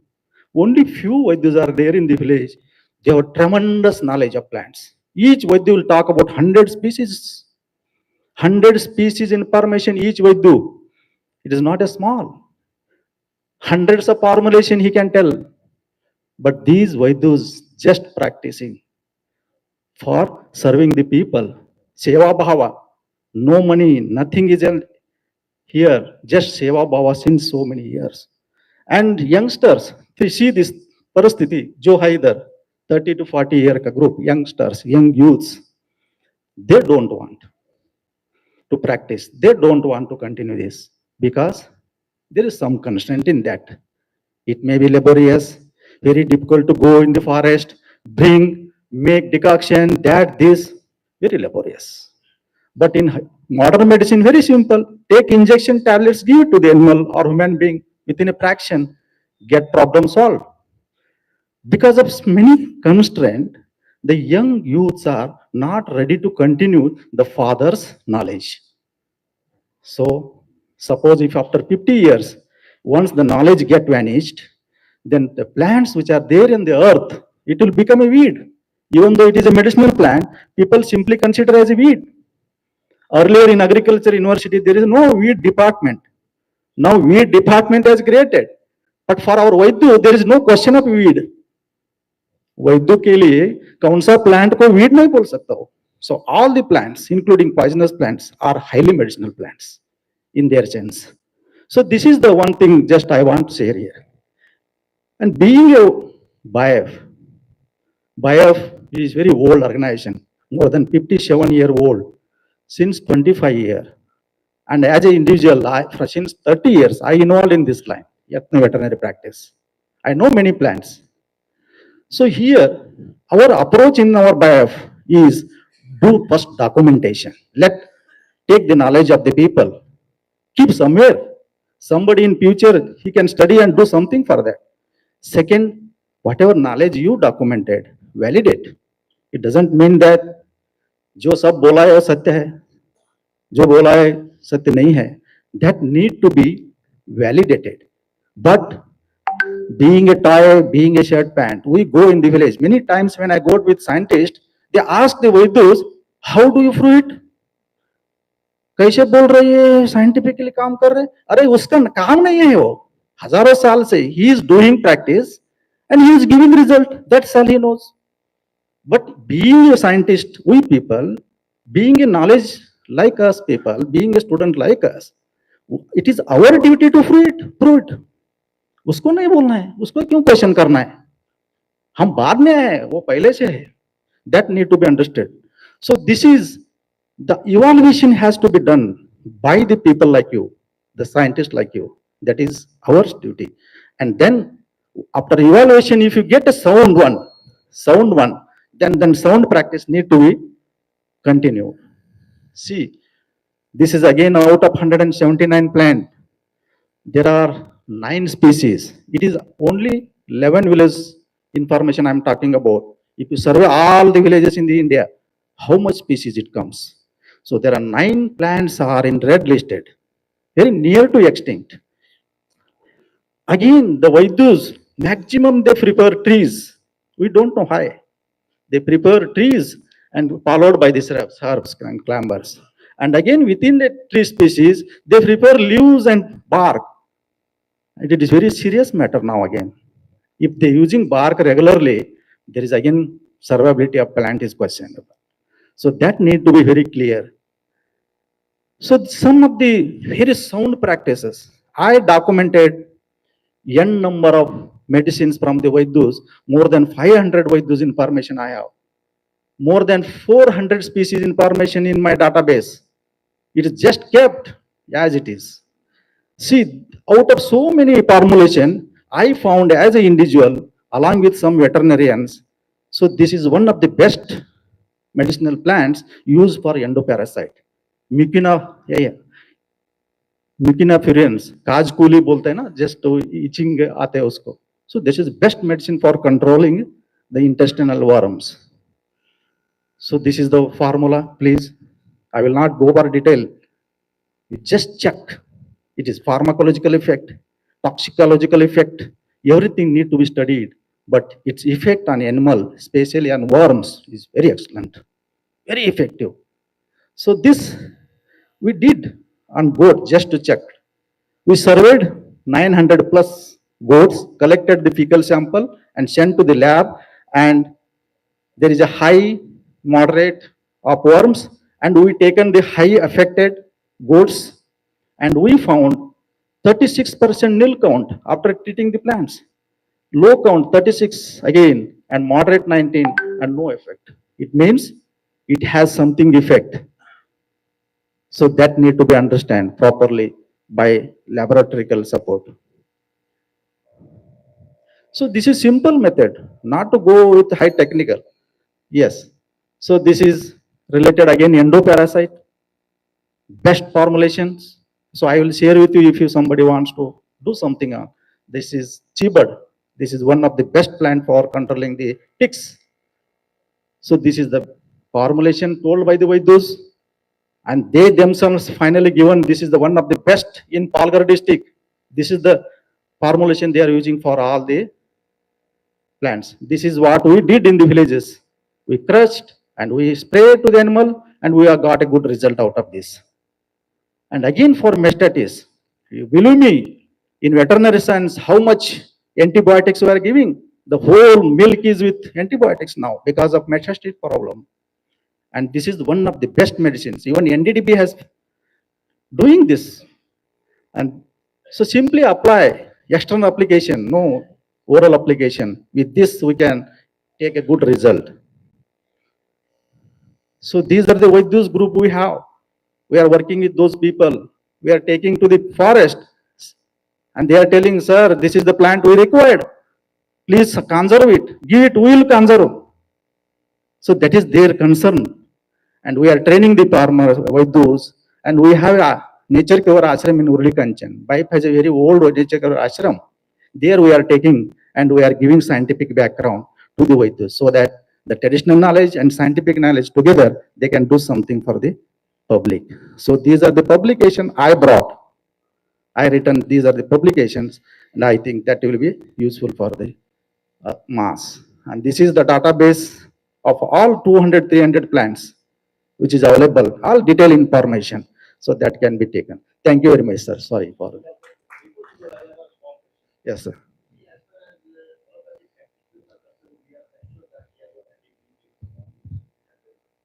In this case, how you verify that vehicles have got the right knowledge, they have got the right medicine, so that the animal will be treated properly?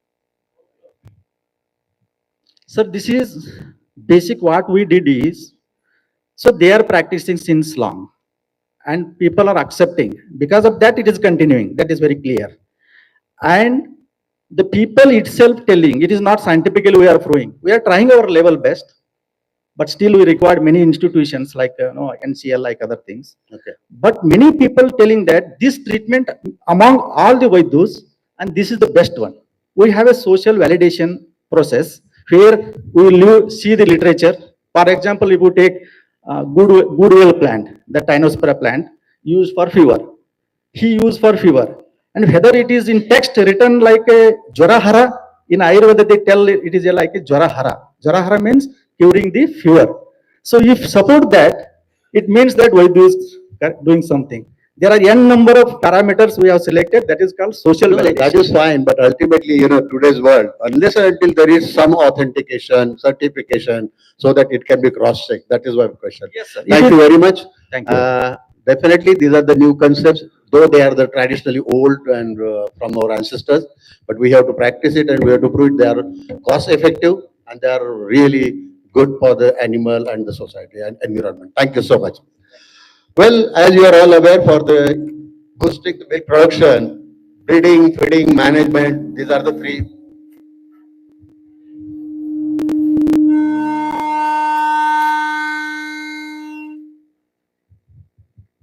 major things, and health management, disease control is definitely it comes under the management.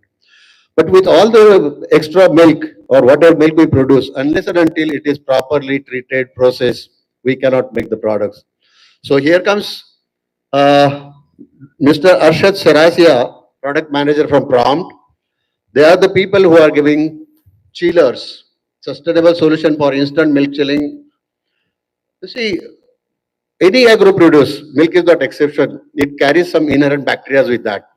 And unless and until we control the growth of the bacteria in case of milk, that will get spoiled. Because bacteria grow in a geometrical fashion at a particular conducive temperature which our country provides around 30 to 40 degrees centigrade. So the basic thing which we have to do to milk, immediately try to chill it down. What we do by chilling, we just put them in a control stage. We do not give them a growth stage. And that is the basic thing for the milk. So as soon as the milk is taken out of the udder of the cow or buffalo, if it is chilled within 4 to 5 hours, it has got an enhanced shelf life of 12 to 24 hours. If you want to keep it more than that, then there are different processes like pasteurization and other. So let us start with the chilling. Please go ahead. 10 minutes for you, sir. Thank you, sir, for the introduction. It will really help. So thank you for setting the context. Respected dignitaries on the dais, professors from the college, dear students, ladies and gentlemen, good afternoon. Today, I will be talking on sustainable solution for instant milk chilling at source for improved milk quality. I am Arshad Sirasya. I am R&D manager at Prompt Innovations. Now, let me introduce my company as well. The Prompt Innovations is basically developing sustainable and efficient cooling and heating solutions for Indian dairy industry, and it is a part of Prompt Group. So when I think about sustainability, the first thing that comes into my mind is sustainable development goals that has been laid out by UN.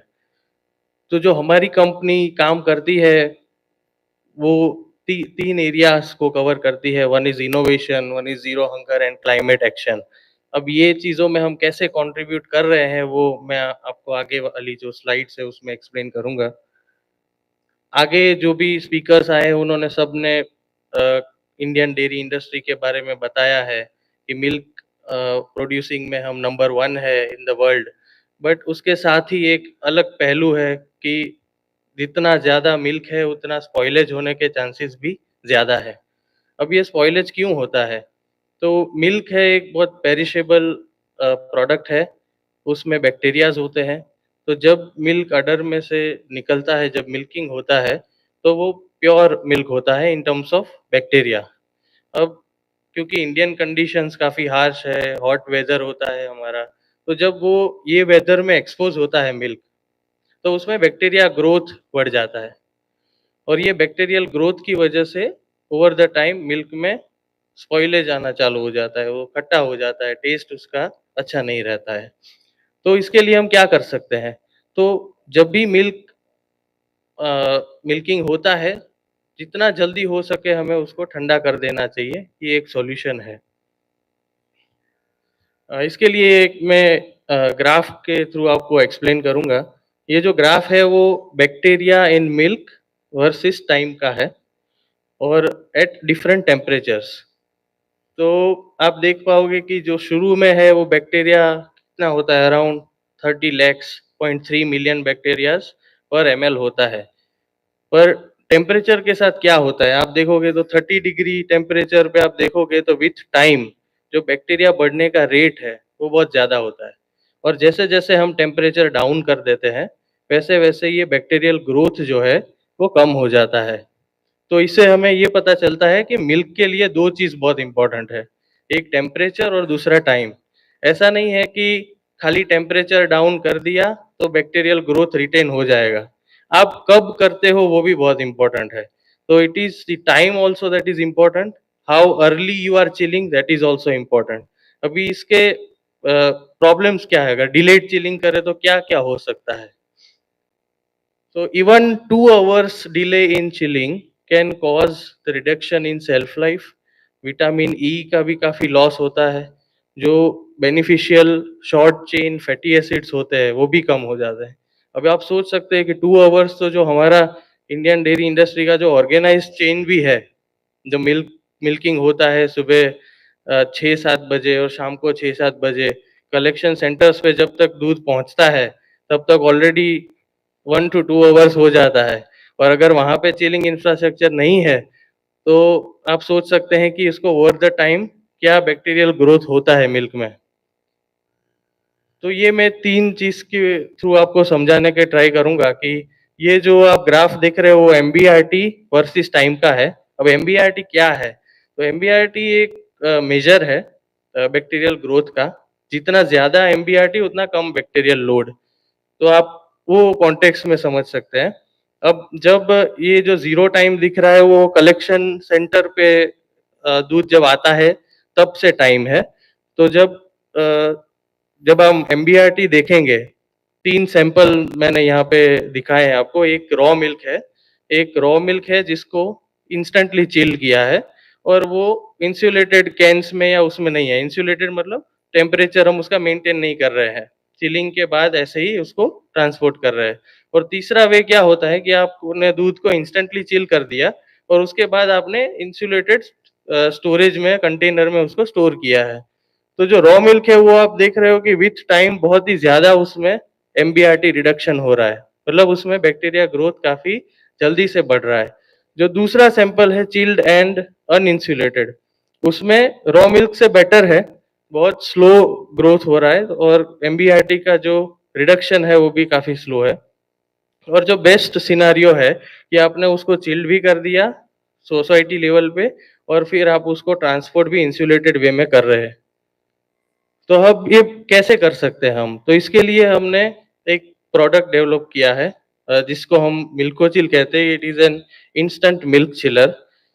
और ये work कैसे करता है, जो हमारा Indian का rural conditions है, erratic power supply है, सिंगल फेज इलेक्ट्रिसिटी अवेलेबल है, तो ये सब जो चैलेंजेस है रूरल की, कॉम्पैक्ट होना चाहिए, ये सबको ध्यान में रख के हमने एक कंप्लीट प्रोडक्ट बनाया है। तो इसका कैपेसिटी जो है वो 2 मॉडल में आता है, 500 लीटर्स पर डे और 160 लीटर्स पर डे। इसका वर्किंग थर्मल स्टोरेज बेस्ड है, मतलब जब भी इलेक्ट्रिसिटी अवेलेबल होती है तो इसमें एनर्जी स्टोर्ड होती है, और एनर्जी स्टोरिंग है इन टर्म्स ऑफ आइस। तो जब भी ये चार्ज हो जाता है, जैसे अपने मोबाइल में चार्जिंग करते हैं 100% हो जाता है, फिर हम एडेप्टर को लेके साथ में घूमना नहीं पड़ता है, वो आप जब तक 0% है तब तक वो रहता है। तो वैसा ही इसमें सिस्टम है, थर्मल बैटरी बोलते हैं इसको। तो जैसे ही चार्ज हो जाता है उसके बाद आपको ऊपर दूध डालना है, मैनुअल प्रोसेस है। जैसे ही ऊपर दूध डालोगे आप, सीधा ही इंस्टेंटली आपको ठंडा दूध नीचे कलेक्ट हो जाएगा। 35 डिग्री टू 7 डिग्री आपको इंस्टेंटली दूध ठंडा होके कैन में आप इसको कलेक्ट कर सकते हो। अभी इसका और एडवांटेज ये है कि हमने इसमें हीट रिकवरी यूनिट भी इंटीग्रेट किया है, जो गर्म पानी जनरेट करता है और वो भी कंप्रेसर की वेस्ट हीट से। तो ये गर्म पानी जो है उसका यूज मशीन के क्लीनिंग के लिए कर सकते हैं हम। और ये बहुत ही एनर्जी एफिशिएंट है। इसमें जो कंप्रेसर यूज होता है उसका पावर कंजम्पशन खाली 800 वॉट है। तो पर्सपेक्टिव में आपको बताऊं तो आपके घर में जो इलेक्ट्रिक गीजर होता है उसके 1/3 से भी कम पावर ये कंज्यूम करता है मशीन। तो काफी एनर्जी एफिशिएंट भी है। इसका ये जो मॉडल है वो हमने स्टॉल पे डेमो पे भी लगाया है, तो मैं इस माध्यम से इनवाइट भी करता हूँ आप सबको कि आप स्टॉल पे विजिट करिए और ये जो मैजिक है, ऊपर दूध डाला और नीचे ठंडा होके आ गया, वो आप सामने एक्सपीरियंस भी कर सकते हैं। इसके मैं कुछ इंपॉर्टेंट बेनिफिट्स बताऊं तो ये बहुत ही इजी टू ऑपरेट है और इस वो जो रूरल कंडीशंस होती है जनरली साइज कम होता है, रूम छोटा होता है, तो ये 10 बाई 10 फीट के रूम में भी फिट हो जाता है और उसको कंटिन्यूअस इलेक्ट्रिसिटी की सप्लाई की भी जरूरत नहीं है और काफी फास्ट है ये। जो कन्वेंशनल चिलिंग सॉल्यूशन हमको पता है, जो बल्क मिल्क कूलर्स होते हैं उसमें 3 आवर्स लगते हैं मिल्क को 35 डिग्री से 4 डिग्री ठंडा करने में। वही सेम चीज इसमें 1 घंटे में हो जाता है। तो ये 3 times faster chilling rate provide करता है और इसका एनर्जी कंजम्पशन भी काफी लो है, जैसे मैंने आगे बताया। और इसमें हमने डेटा लॉगिंग दिया हुआ है, क्योंकि जनरली जब भी ये मशीन्स रिमोट विलेज लेवल पे इंस्टॉल होते हैं तो उसमें क्लीनिंग बराबर हो रहा है कि नहीं, उसका यूज कितना हो रहा है, क्या टेम्परेचर है, क्या एनर्जी कंजम्पशन है, उसमें हमने सब में ट्रांसपेरेंसी रखी है। ये सारी चीजें आपको क्लाउड में अवेलेबल हो जाती है, आप इजीली अपने मोबाइल में या वेब पोर्टल से ये डेटा को एक्सेस कर सकते हो। अभी तक हमने सर 70 प्लस इंस्टॉलेशंस किए हैं। कितने दिन में? कितने दिन में, काफी लंबा प्रोसेस है। मैं इसकी वजह बता रहा हूँ, जो हाँ। मेरा ऑब्जर्वेशन है, आपने ये 80 से लेके 160 लीटर तक का यूनिट बनाया है। आजकल हर एक गांव में 200, 400, 500 लीटर दूध तो नहीं इकट्ठा सर, होता सॉरी टू इंटरप्ट, 2 मॉडल है इसमें, जैसे मैंने बताया। एक मॉडल है जो 160 लीटर्स पर डे है और दूसरा 500 लीटर्स पर डे। 500 का है। 500 लीटर्स पर डे का है, राइट। जो ये मॉडल मैंने यहाँ पे बताया था, ये 250 लीटर्स मिल्क 1 घंटे में ठंडा कर देता है सर, इसका कैपेसिटी। नहीं, मुझे लगता है इसका ज्यादा प्रचार और प्रसार न होने की वो भी एक वजह हो सकती है, क्योंकि आजकल दूध प्रोडक्शन इतना बढ़ रहा है। Right. 80, 60, 160 या 500 तक तो एक एक फार्मर का इतना दूध पैदा होता है। नहीं, इसका सर ऑब्जेक्टिव ये था कि जो स्मॉल अभी। और दूसरा एक मेरा सवाल है, इसमें क्लीनिंग कितना इफेक्टिव होता है, because this is Right. Open tank. Correct. How effectively you clean? नहीं तो it will act as a right right further spoilage. Right, very good question. So CIP के लिए हम लोग भी मानते हैं कि बहुत इंपॉर्टेंट है, इसीलिए हम इसमें इंटीग्रेटेड सीआईपी सिस्टम देते हैं। जो ये 5 नंबर आप देख रहे हैं उसमें हमने एक प्रेशराइज पंप दिया हुआ है, एसएस का टैंक है। तो 3 स्टेप जो इंडस्ट्री स्टैंडर्ड प्रोसेस है, hot water cycle, chemical cycle and flushing, तो ये प्रोसेस से हम मशीन को क्लीन करते हैं और ये मैंडेटरी है। ये मशीन में रिकॉर्ड भी होता है आफ्टर एवरी चिलिंग, अगर सीआईपी हो रहा है कि नहीं ये रिकॉर्ड होता है। और ये हमने वैलिडेट भी किया है National Dairy Research Institute Karnal के द्वारा, जहाँ पे हमने मशीन भेजी थी। उसके specifications as well as cleaning की एफिशिएंसी जो है उसको हमने वैलिडेट भी किया है, उसका रिपोर्ट भी है। तो cleaning is must and we also think in the same direction. Another problem, or rather I'll say drawback in this unit, it is open unit. Yes. So all the environmental things may come to that and it may spoil the milk for them. So for that, that is a negative point for this unit. yes sir. But So for anyway, that, that's a good product. yeah. क्योंकि यहाँ पे सब कुछ बिकता है, जहाँ पे जरूरत होगी तो जरूर लोगे। Anything else you want to show?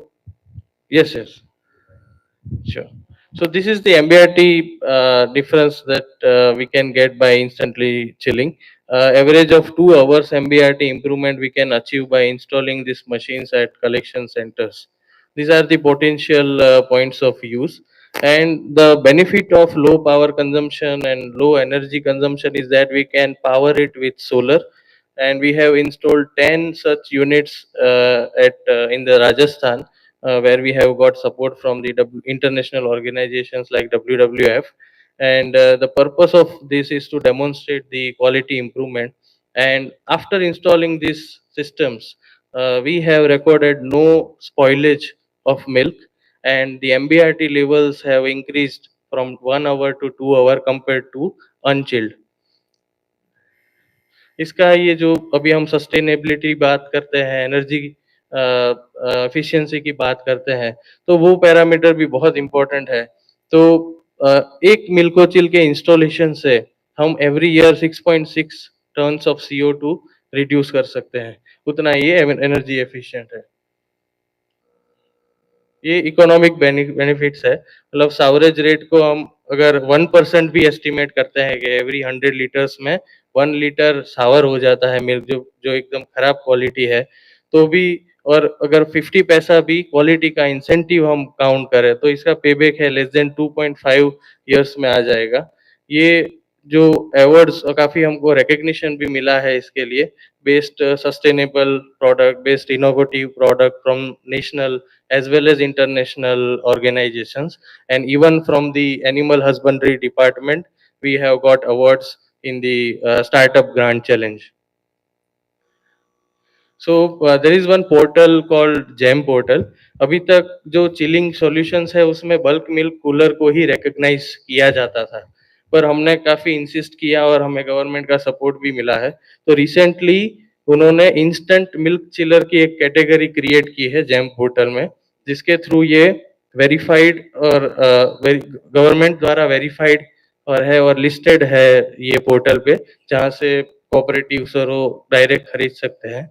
और दूसरा एक चीज है कि जो National Programme for Dairy Development है उसके अंडर ये सब्सिडी के लिए भी एलिजिबल हो गया है। तो मुझे बहुत खुशी हो रही है ये शेयर करते हुए कि जो हम 3-4 साल से एफर्ट कर रहे हैं, अवेयरनेस में ही हमारा काफी समय जा रहा है कि इंस्टेंट चिलिंग क्वालिटी उसके बारे में लोग कम बात करते हैं। क्वालिटी को एडल्ट्रेशन उससे जोड़ा जाता है, but in terms of bacterial load अभी कोई बात नहीं कर रहा है। तो हमारा विजन यही है कि एक बार अभी जो फैट एंड SNF से मिल्क का वैल्यू होता है वो अभी बैक्टीरियल काउंट भी पाउच पे लिखा हुआ है, और उससे हम हाई क्वालिटी मिल्क को कंज्यूम कर पाए। So just I will conclude. So Milkochill is a indigenous product, आत्मनिर्भर product, very sustainable and energy efficient.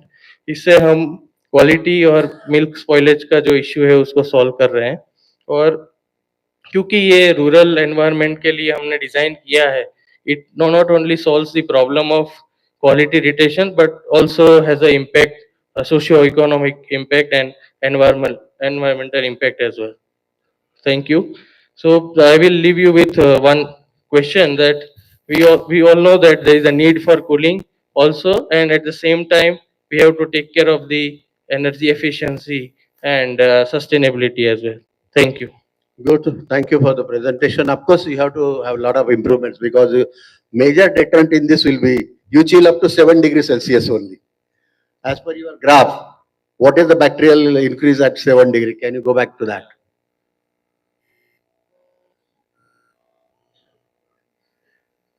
Okay. So sir, if you can see in the graph, in the early phase of the journey. Correct. Yeah. Even if 15 degree, we chill below 15 degree, then also it is very good. No, but still, generally tankers come from the main dairy, and they take some 4-5 hours. Right. Depending upon the route mapping and all that. So still that is a recommended practice that we should chill milk up to 4 or less than 4 if it is possible. Yes, for storage I would agree with you, sir. Because for storage we generally mean we have But to anyway, keep it for 12 to 14 or 24 hours. Maybe for a short time, for local consumption, etc., it is okay. Yeah. But we'll have to address those factors. Sure. This is for village level collection. Correct. That is what I understand. And Yes. from village level collection, it goes to chilling center. Chilling centers, yes. So during that time of around 1.5 to 2 hours, Yes. the count goes up. Yes. If it is at ambient temperature, Correct. if you chill it to 7 degrees, it is good. Then it has to get chilled below 4 Absolutely. at the chilling center. Absolutely. So you already control the bacterial load Right. at the beginning till it is transported to chilling center. Yes, sir. And we have also now we are working on insulated cans also, so that whenever the milk is chilled, it is transported in a cold chain, so that the main quality is maintained. Good. Thank you very much. Yeah, thank you, sir. Well, we have got the next speaker, again from Prompt, Divyesh Butalaji. He is going to present his talk on technological advancements in the field of bovine artificial insemination, AI. Okay.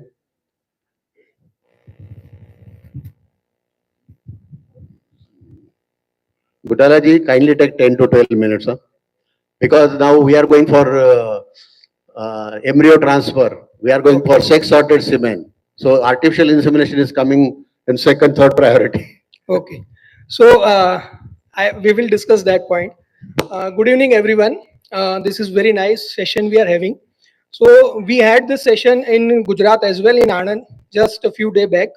And there, Chairman NDTV, Mr. Minesh Ji, has made one statement that we are claiming that we are number one in milk production. But he is facing that question, argument from the other side, that you are also in the number one in cattle population.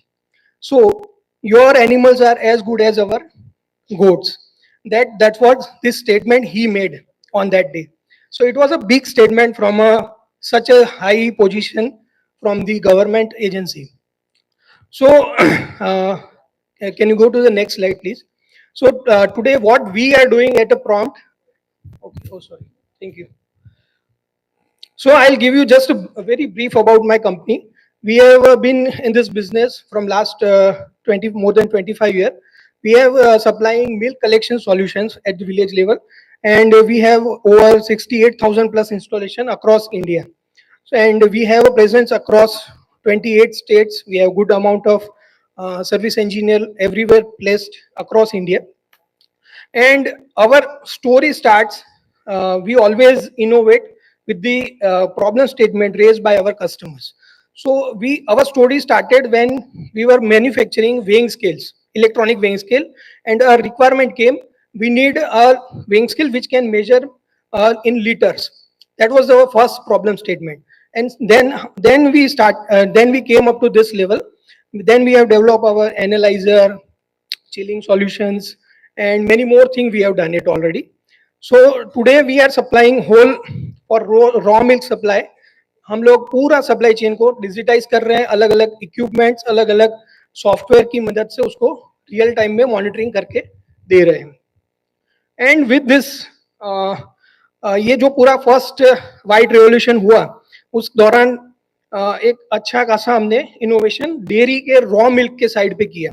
But now जैसे अभी हम पता कर रहे हैं कि एक second white revolution की जरूरत है, और वो भी animal husbandry side.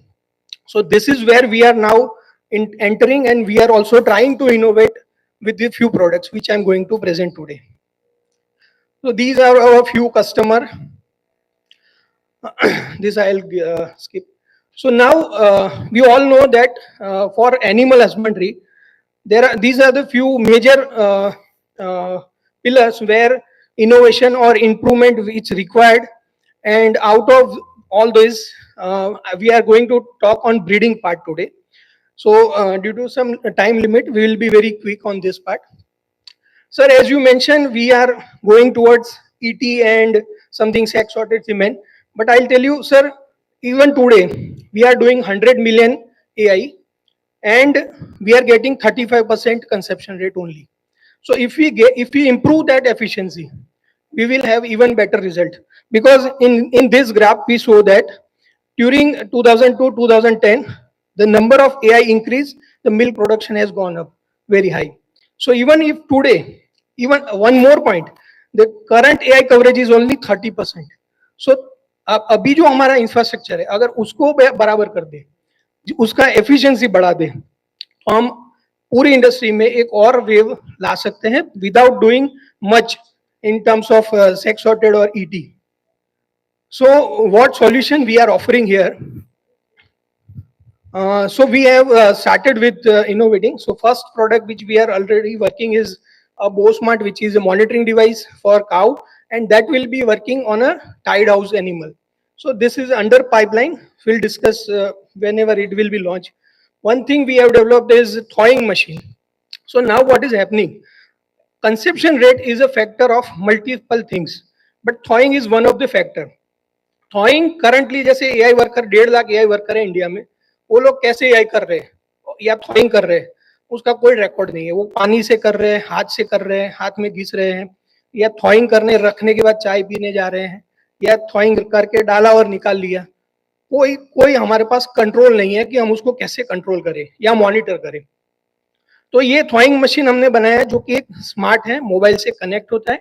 Before every AI you connect your mobile with this thawing machine. It will heat the water up to 37. Once you put the straw inside, it will detect the in time, and when you remove it, it will measure the out time. So you will ensure that कि इसको जो proper time temperature combination मिलना था वो हर एक toing के ऊपर मिल रहा है। अगर कोई बंदा इसको बाईपास कर रहा है तो वो आपको रिपोर्ट में फ्लैग मिलेगा, and you will be able to make analytics and you will be able to make corrective actions कि इस यूजर को हमें ट्रेनिंग की जरूरत है, इसको हमें सिस्टम से ही निकालने की जरूरत है। So this machine will help in improving conception rate. One more thing which we have developed is a Breed Easy digital AI gun. So this is a simple endoscopic camera which is also get it connected to your mobile, and it gives a visual to the artificial insemination worker. So as of now, as we mentioned, only 30% AI coverage is there, and if we want to increase that, we must introduce some kind of better tools which can even enable the even low skill user to perform the AI. So this tool can help us in achieving larger AI coverage. Then we have this bovine pregnancy rapid test kit. So बायोफ में से sir बात कर रहे थे, so this is another one. This is based on pregnancy associated glycoprotein which gives result in 20 minutes. So with the blood sample, you take 2 to 3 ml blood sample, put it on this strip and add the reagent, and you get the result within 20 minutes with the very high accuracy. So PAGS का इसमें आपको न तो कोई lab की जरूरत है ना कोई प्रोसेसिंग की जरूरत है सैंपल की, और सिंपल ऑन फार्म आप प्रेगनेंसी डिटेक्शन कर सकते हैं, वो भी एआई के 28वें दिन पे। तो that will again help farmer to achieve early pregnancy diagnosis, and that will achieve shorter intercalving. Then two more products are there, which is a bow tag reader and a prompt smart scale, which is widely used by NDDB and all the government dairies and animal husbandry department. So this smart scale also supports the progeny testing program of government, where the milk is being recorded on field or not. It detects with mobile connectivity. So sorry, I wanted to put this point. So thawing is this much important. So if you thaw at 37 degree for 20 seconds, you get the motility of 50%. But if you thaw 37 and 30 seconds, you will get the motility of the semen at 65%. So thawing is very critical for getting the correct conception, and this machine will definitely help to improve the conception rate. Yes. This is again our digital icon. This is how it looks. Can someone play this video? Excuse me. Excuse me. Can you play this video? एक video है. So this endoscopic probe go inside the vaginal tract of the animal, and it gives a visual up to the cervix of the animal. Up to cervix you can go there, and then the normal AI gun can be passed to the cervix, and the doses can be placed inside the animal. So I think there may be some technical issue. No issue. Now again PD, we have discussed this. This is very simple. Early diagnosis is possible, high accurate, quick and reliable result in 20 minutes. Simplified process. Even a small farmer can do it. Any farmer, one single unit pack is designed in such a way that there is no need to buy one whole box. He can buy like just like human Prega News is available. This will be available in very soon to the everywhere. And it is also safe for embryo. So where we are using high cost embryo and sex sorted semen, which is ranging from 900 rupees to 21,000 rupees per embryo or per pregnancy. If you do a per rectal examination and mishandle the animal, the conception will go away.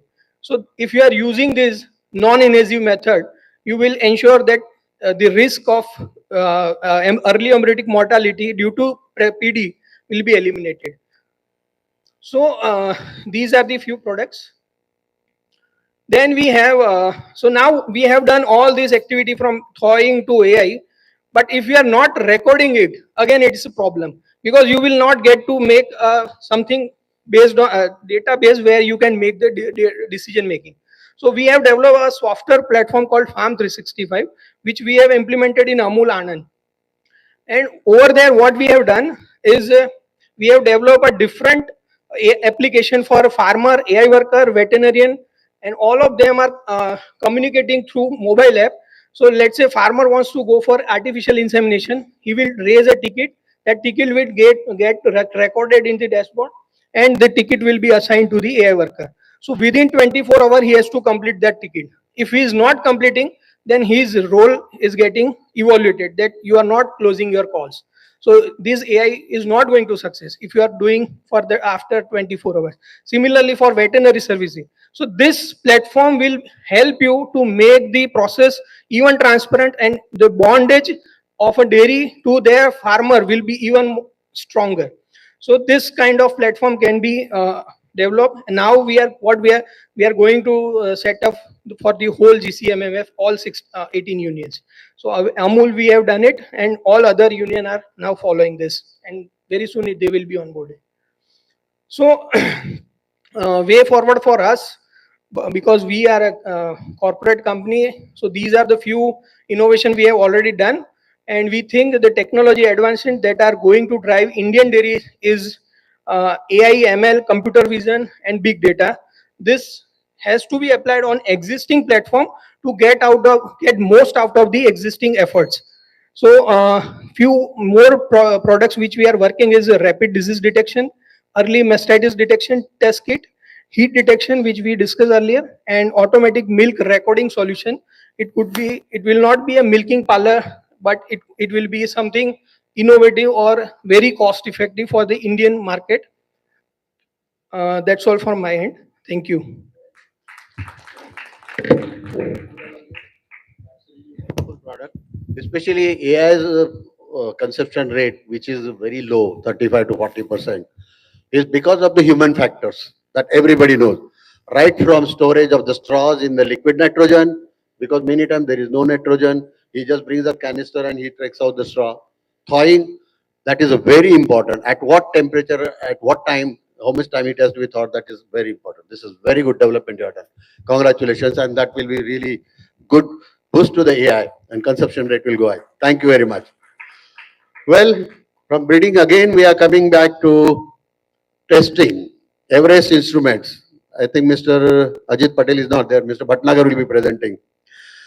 As you know, unless and until there is a proper testing of milk at various levels. Various levels means right from the production point till the product goes to the consumer's table. That testing and that quality control has to be there. In olden days, milk was sold and purchased on a faith basis in a volumetric way. People used to bring milk, pour in a liter, and this volumetric. Over a period of time, as we found, milks are different with different constituents, so they cannot be treated at the same price level. So, detailed testing of the milk constituents like fat and SNF, that came in picture. For that, the technology was developed. That was a Gerber method. You put it in a butyrometer and test it. But in Gerber also there used to be Gadwad. And then came the electronic system, electronic milk tester. And today, it is not only milk testing, but it is directly uploading the data to the server, going to the farmer, going to the central dairy, and the farmer knows I have poured 4 liters of milk, 3.5% fat, 8.5% SNF. So I'll be getting this much money. So these are the advancement of the technologies. These are the innovations we have adopted. Let me tell you, we have heard a lot of figures since morning. How these figures have come of milk production? Because of adaptation of the technology, because of modification of the technology suitable to the Indian conditions.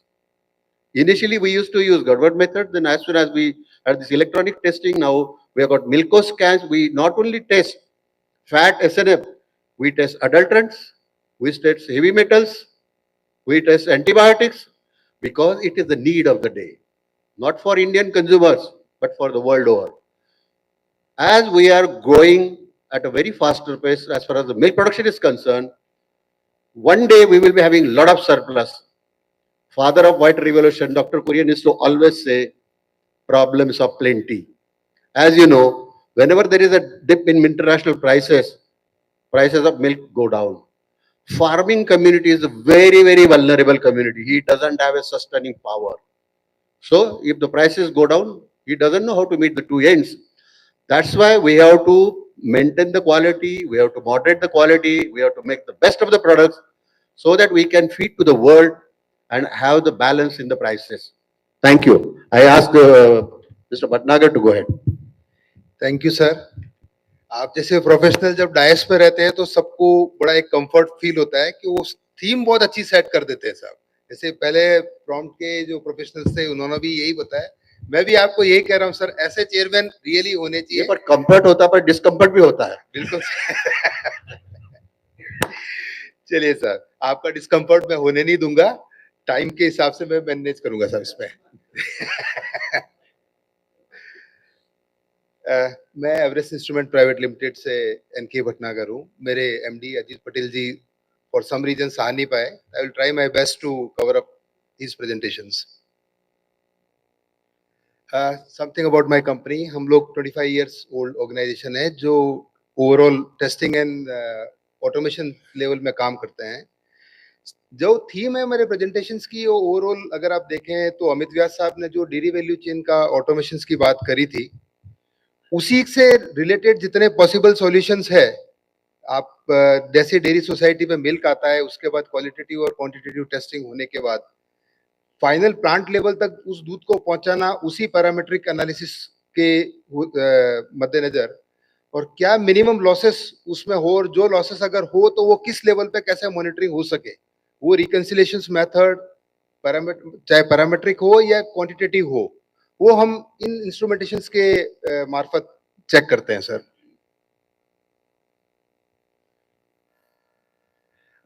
मैं start करूंगा हमारी CSR activity से। We are just खाली एक company जो कि profit के लिए काम करती है वो नहीं है, हम सीएसआर एक्टिविटीज में भी उतने ही इन्वॉल्व है, चाहे वो फार्मर वेलफेयर हो, चाहे अंडर प्रिविलेज बच्चों के लिए एजुकेशन का फील्ड हो, किसी भी तरह की एक्टिविटीज होती है, एवरेस्ट उसमें कंटिन्यू एवरेस्ट फाउंडेशन के माध्यम से काम कर रही है।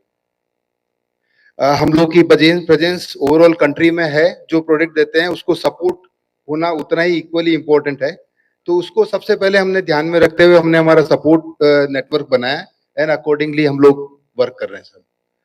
जिस डेयरी सेक्टर की बात करें साहब, तो एक बेसिकली जो मिल्क एनालाइजर, एक अल्ट्रासोनिक मिल्क एनालाइजर जो बेसिक इंस्ट्रूमेंट है जो विलेज लेवल पे काम करता है, वहां से हम लोग स्टार्ट हुए। अकॉर्डिंगली उसके around milk collection system, milk monitoring systems जो भी डेवलप रिक्वायरमेंट होती है, जैसे जैसे क्लाइंट की रिक्वायरमेंट होती है उसके अकॉर्डिंगली कस्टमाइज वर्जन हम लोग बना के देते हैं। हम लोग अल्कोहल और ब्रीवरीज में भी काम करते हैं, oil fat and food products में भी है, and weighing and precision solutions में भी काम करते हैं। So will discuss only about the dairy part, बाकी सब्जेक्ट इसमें काम के नहीं है सब हमारे। ये ऑल इंडिजिनाइज हम लोगों ने smart fat scan pro milk analyser बनाया है। पहले कंट्री की टेस्टिंग लार्जली पूरी फॉरेन कंट्रीज पे डिपेंड थी, हम लोग भी काफी टाइम तक उन सॉल्यूशंस को प्रोवाइड किया, बट अल्टीमेटली जो रिक्वायरमेंट जिस तरीके से वे फॉरवर्ड दिख रहा था, हमें हमारा खुद का सॉल्यूशंस डेवलप करना, और वो भी आज की जिस तरीके की नीड है, स्मार्ट सॉल्यूशंस होना चाहिए, उसके अकॉर्डिंगली हम लोगों ने इन हाउस पूरा डेवलप किया, और आज मार्केट में पिछले 1 साल से ऊपर से पूरा इंडिजिनाइज एनालाइजर के साथ में, स्मार्ट एनालाइजर के साथ में हम लोग आ चुके हैं। ये डिटेलिंग है इसकी, अलग अलग जिस तरीके की रिक्वायरमेंट होती है, चाहे क्लीनिंग कैलिब्रेशंस का हो, चाहे ऑटोमेशन से रिलेटेड हो, चाहे उसका ऑटोमेटिकली एआई के मदद से उन एनालाइजर्स को कैसे बेस्ट एफिशिएंटली यूज किया जा सके, क्या मॉनिटरिंग सिस्टम उसमें लगाया जा सके, वो सब के फीचर्स है जो हमने हमारे जो नए एनालाइजर्स है उसके हम लोगों ने दिया हुआ है।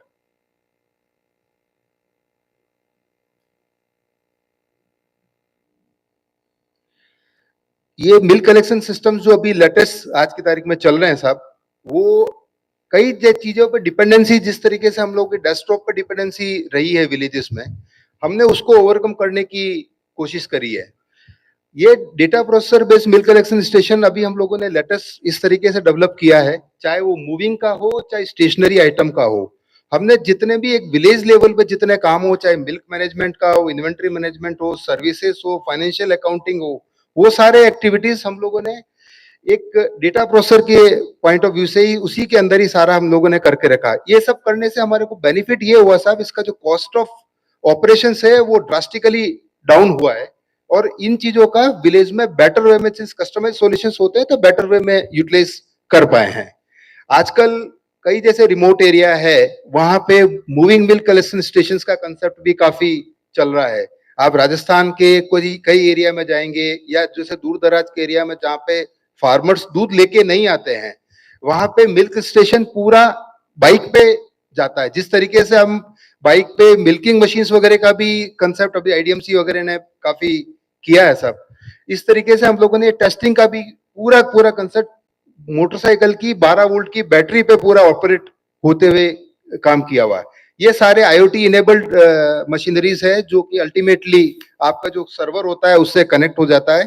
तो जैसे ही फार्मर लेवल पे जो आपकी टेस्टिंग एंड पेमेंट का एक्टिविटीज हुई, डेटा प्रोसेसिंग की एक्टिविटीज हुई, वो सारी सारी आपकी इंस्टेंटली दूध पहुंचे उसके पहले आपका डेटा आपके क्लाउड में पहुंच जाता है, जिससे आप कैसे बेस्ट वे में आपको इसको यूटिलाइज कर सकते हो, ये आपके लिए एक हेल्पफुल रहता है।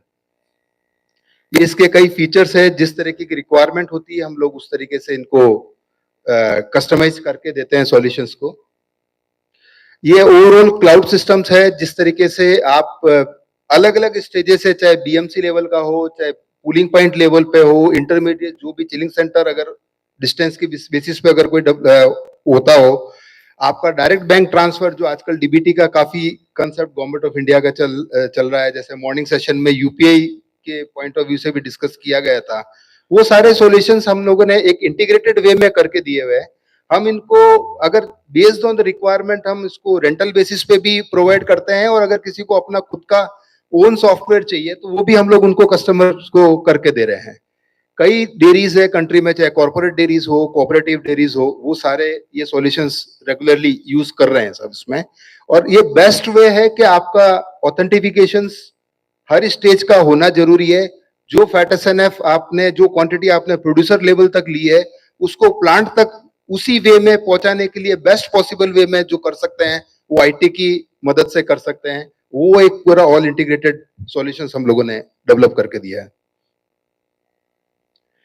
ये क्या क्या सॉल्यूशंस अलग अलग हो सकते हैं, चाहे विलेज लेवल पे फर्स्ट देखें आप डेटा प्रोसेसर के हिसाब से है, देन व्हीकल ट्रैकिंग सिस्टम्स है, चाहे आपका टैंकर जब मूव करता है तो उसका मॉनिटरिंग सिस्टम्स है, देन बीएमसी का ऑनलाइन मॉनिटरिंग सिस्टम, अगर आपको टेम्परेचर और वॉल्यूम को अगर आप चेक करना है तो उसमें भी वो होता है।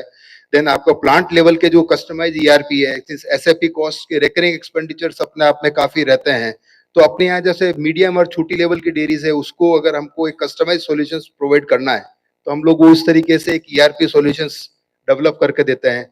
ये भी अगेन ओन या रेंटल जिस तरीके से आप लेना चाहे उस तरीके से मिल सकता है। देन कंज्यूमर लेवल पे अगर आप सेल्स के पॉइंट ऑफ व्यू से देखें तो आपका जो सेल्स की मॉनिटरिंग जो करनी है, वो बुकिंग करना, वो सारा सॉल्यूशंस भी है। ये मॉड्यूलर वे में भी मिल जाते हैं आपको, और आप जैसे जैसे आपका डेयरी ग्रोथ करे उस तरीके से आप सॉल्यूशन ले सकते हैं और आगे से आगे इसको इंटीग्रेट करा के आगे बढ़ सकते हैं। नेक्स्ट लेवल सर, हम लोग ने जो प्लांट लेवल की अगर बात करें, सिंस अभी तक के सॉल्यूशन जो अपन ने बात की है सर, हमने विलेज लेवल तक के बात की है, देन इंटरमीडिएट बीएमसी लेवल के बात की है। सिंस मिल्क जब प्लांट लेवल पे आता है तो वहां पे उसकी टेस्टिंग, एडल्ट्रेशन, जैसे पाटिल साहब बता रहे थे कि इसको एडल्ट्रेशन की टेस्टिंग का भी उतना ही इंपॉर्टेंस है। तो ये 27 एडल्ट्रेंट्स के साथ में लैक्टोस्कोप एफटी सीरीज के हम लोगों ने मशीन एफटीआई टेक्नोलॉजी बेस हम लोगों ने बनाई है। ये मिल्क और मिल्क प्रोडक्ट दोनों को टेस्ट करके देता है सब ये। और ये खाली ये प्रोडक्ट हम लोगों ने पर्किन एल्मर जो एक यूएस का कंपनी है उनके साथ में टाई अप करके इंडिया में लेके आए हैं, और पिछले करीबन 3 साल से हम लोग कंट्री में इस प्रोडक्ट के साथ में अवेलेबल है। 100+ इंस्टॉलेशन हम लोगों ने पूरी कंट्री में किया है। ये लिक्विड मिल्क से लेके आपका सेमी लिक्विड प्रोडक्ट तक के जितने भी टेस्टिंग है वो सारे इस मशीन से 30 सेकंड्स में कर सकते हैं। ये इसके कुछ फीचर्स है जो आपकी बेसिक रिक्वायरमेंट के अकॉर्डिंगली जैसा होता है वो उसके लिए बेटर यूजफुल है। I just keep all those things. ये इसके बेसिक प्रोडक्ट पैरामीटर्स है जो अडल्ट्रेंट्स इसमें हम टेस्टिंग कर सकते हैं। ये लिस्ट है इसके। द बेस्ट पार्ट ऑफ इस इंस्ट्रूमेंट का है कि इसमें पूरा स्पेक्ट्रोफोटोमीटर यूज किया हुआ है, तो अगर आपको कोई कस्टमाइज वे में और डेवलप भी करना हो तो हम उसका स्पेक्ट्रा लेके डेवलप करके आपको सिस्टम में इंप्लीमेंट करके दे सकते हैं। ये पूरा कंट्री का हमारा डेप्लॉयमेंट बेस है पिछले 3 सालों का। ये हमारे कस्टमर्स हैं कुछ जहां पे हम लोग पूरे डेप्लॉय किए हुए प्रोडक्ट्स। इंटरनेशनली जो परकिन ने डेप्लॉय किए हुए वो ये बड़ी डेयरीज में इन लोगों में किया हुआ है सर। देन सेकंड लेवल का जो प्रोडक्ट है जो हमारे NIR टेक्नोलॉजी बेस्ड है, जहां पे अभी तक अपन लिक्विड मिल्क की बात करते हैं, जब दूध रिसेप्शन पे आ गया उसके बाद जब प्रोडक्शन में जाना है तो वहां पे भी आपको टेस्टिंग के लिए जो प्रोडक्ट को स्टैंडर्डाइजेशन के लिए प्रोडक्ट की जो जरूरत होती है, जैसे आपका सॉलिड प्रोडक्ट्स में आपका पाउडर है, चीज है, पनीर है, इन सब प्रोडक्ट को अगर आपको टेस्टिंग करना है तो ये DA7250 all in one solution है साहब। अगेन इट इज फ्रॉम परकिन और ये प्रोडक्ट 6 सेकंड के अंदर ये सारी चीजें टेस्ट करके देते हैं। सिंस इसके भी प्रोडक्ट पैरामीटर्स में पूरा स्पेक्ट्रोमीटर यूज किया हुआ, तो अगर आपको स्पेसिफिक कोई पैरामीटर्स की जरूरत होती है तो वो भी हम लोग उसमें डेवलप करके दे सकते हैं। ये कैटल फीड, सिंस ये एक बड़ा सब्जेक्ट ये भी इन दिनों काफी चल रहा है, इसका रेगुलेशंस भी काफी आया हुआ है साहब, तो हमने FT 9700 FT NIR बेस एक प्रोडक्ट लेके आए हैं साहब, जो कैटल फीड की टेस्टिंग को, चाहे रॉ मटेरियल हो कैटल फीड का या फिनिश प्रोडक्ट हो, उसको टेस्ट करने के लिए इस प्रोडक्ट को यूज किया जाता है। ये कई पैरामीटर्स है, protein, moisture, fat, fibre, starch, ऐसे ये सारे इसमें टेस्ट कर सकते हैं। आपकी अगेन कोई स्पेसिफिक रिक्वायरमेंट हो तो वो भी इसमें कस्टमाइज करके दी जा सकती है। नेक्स्ट लेवल पे हम लोगों से प्रोसेस इंडस्ट्री में भी काम किया है। ये प्रोसेस में अगर आपका जैसे कन्वेयर पे काम चल रहा है या पाइप में अगर कोई प्रोडक्ट चल रहा है तो उसको अगर इन प्रोसेस टेस्टिंग का करना है तो वो भी हम लोग इसमें कर सकते हैं सब। अभी बेकरी में भी डेयरी काफी डाइवर्सिफाई कर रही है, उसको देखते हुए हम लोग एक ग्लूटोमेटिक सिस्टम्स भी लेके आए हैं। ये बेकरी और ब्रेड के जो प्रोडक्ट है उसमें ग्लूटेन कंटेंट को अगर आपको टेस्ट करना है तो उसके लिए ये अलग अलग मॉडल्स है जो काम आते हैं सर। ये आने वाले जो टाइम है साहब उसको देखते हुए ये नीड ऑफ द इंडस्ट्री है, जो हम लोग सोचते हैं डाइवर्सिफिकेशन के पॉइंट ऑफ व्यू से ये काफी कंपल्सरी आइटम है। अगेन ये फॉलिंग नंबर का भी है, अगेन ये जब वीट का टेस्टिंग होता है फॉलिंग नंबर चेक करते हैं, अगेन एक बेकरी एंड ब्रेड के लिए नीडफुल है। फ्लोर एनालाइजर्स भी है, आज अमूल आटा के साथ में आए हैं, इस तरीके के कई इंडस्ट्रीज में डेयरीज आटा के साथ में आए हैं, तो उसको अगर आपको टेस्ट करना है तो फ्लोर एनालाइजर भी अगेन ये प्रोडक्ट है सब उसमें। ओवरऑल अगर आप देखें अलग अलग एप्लीकेशंस में तो हमारी कई एप्लीकेशंस में सारे इंस्ट्रूमेंट्स सब, चाहे लैक्टोस्कोप हो या कोई भी प्रोडक्ट हो, सब आते हैं। ओवरऑल मैं आपको यही कहूंगा कि ऑल अंडर वन अम्ब्रेला पूरी डेयरी वैल्यू चेन के अगर आप राइट फ्रॉम पुलिंग पॉइंट से कस्टमर लेवल तक प्रोडक्ट स्टैंडर्डाइजेशन की बात करें तो सारे testing and solutions, testing solution के साथ में हम लोग अवेलेबल है। Thank you sir. Nagar ji, अच्छा दूध पैदा हो गया, ब्रीडिंग हो गया, मैनेजमेंट हो गया, दूध आ गया, प्रोसेस होने लगा, उसके प्रोडक्ट्स कैसे बनाने, उसको कौन से मार्केट में बेचना, एक्सपोर्ट करना क्या नहीं करना, ब्रांड कैसे डेवलप करना, इन सब चीजों का ढेर सारा तजुर्बा लेके अभी हमारे सामने आ रहे श्री राहुल कुमार जी। राहुल कुमार जी जिन्होंने कोऑपरेटिव में काम शुरू किया, इंटरनेशनल मल्टीनेशनल में काम किया और अभी प्राइवेट सेक्टर में आए हैं। भारतवर्ष की सबसे मशहूर डेयरी जिसका नाम है अमूल, वहां पे आप रह चुके हैं। मैं सभी स्टूडेंट्स को एक सजेशन दूंगा, यहाँ पे जो डेयरी के स्टालवर्ड्स आए हैं, आपने इनसे कभी बात करने का प्रयास किया? सोडी साहब से आप मिले, फोटो निकालने के लिए सोडी साहब को पूछा आपने अमूल में क्या किया साहब, आपने अमूल इतनी बड़ी कैसे बनाई? मैं आपको रिक्वेस्ट करता हूँ, राहुल कुमार जी मेरे साथ बैठे, विनीत जी, अनिल जी और आपके प्रोफेसर साहब तो आपको हमेशा मिलते हैं, पर ये इंडस्ट्री के जो महान व्यक्ति है, ये मौका आपको बार बार नहीं मिलता है। You must talk to them. You must ask them hundreds of questions. You may feel shy of talking to your professor or vice chancellor, but you should not feel On the contrary, industry people are always open. Please meet, grab this opportunity. Rahul Kumarji, floor is yours, sir. Thank you, sir, for nice introduction. So, good afternoon, everybody. People on the dais, of the dais. Uh, I would first thank IDA and Dr. Prajapati for giving me this opportunity to interact with you. Today, I'm talking a little bit different, not the products or market. I'm talking about the sustainable dairy. Okay. And when this topic was given to me, I was thinking, what is the meaning of sustainable? So normally what we do today nowadays, we Google it. So I put in Google, sustainable in Hindi. You know what answer I got?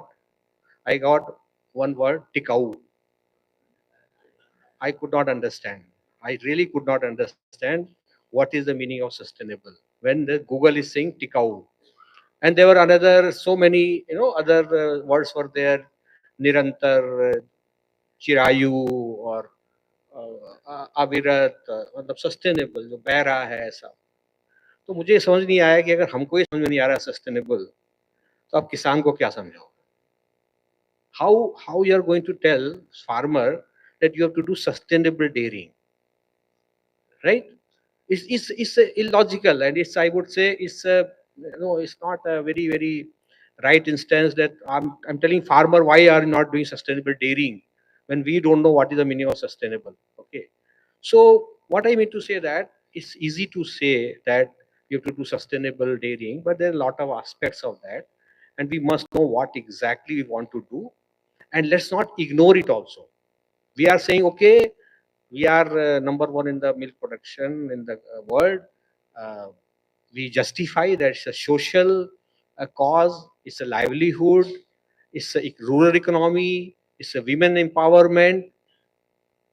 These are the our shields of, to justify that we are having so many animals and all these things. But how long we are going to be protected? And we must know our strategy. I'm not bothered about if somebody says about Western world, USA or World Dairy Federation or some lobby that India is producing so much milk and with so much cattle and also much methane generation. I'm not bothered about that, and we should not be bothered about that. We are our own country, we have our own strategy, and overall we are quite sustainable civilization.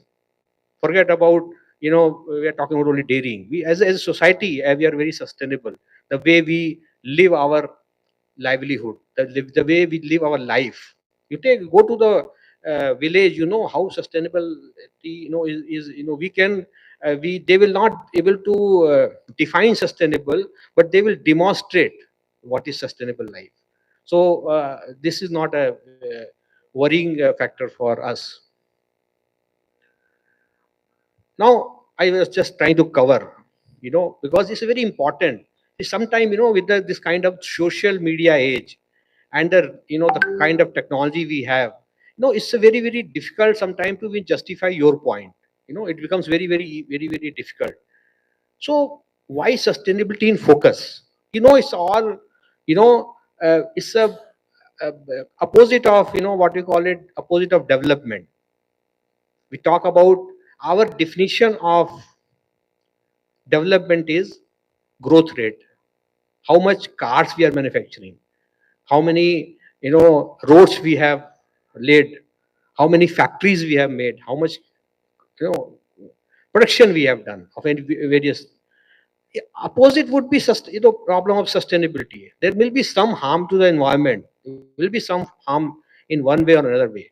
But in our case, because we are the largest producer of the milk and we have largest animal population, cattle population, obviously this is very we are in the very soft target, I would say, very soft target. That is the right word, I would say, very soft target, कि ये तो ऐसा है और इसको हम target करते हैं.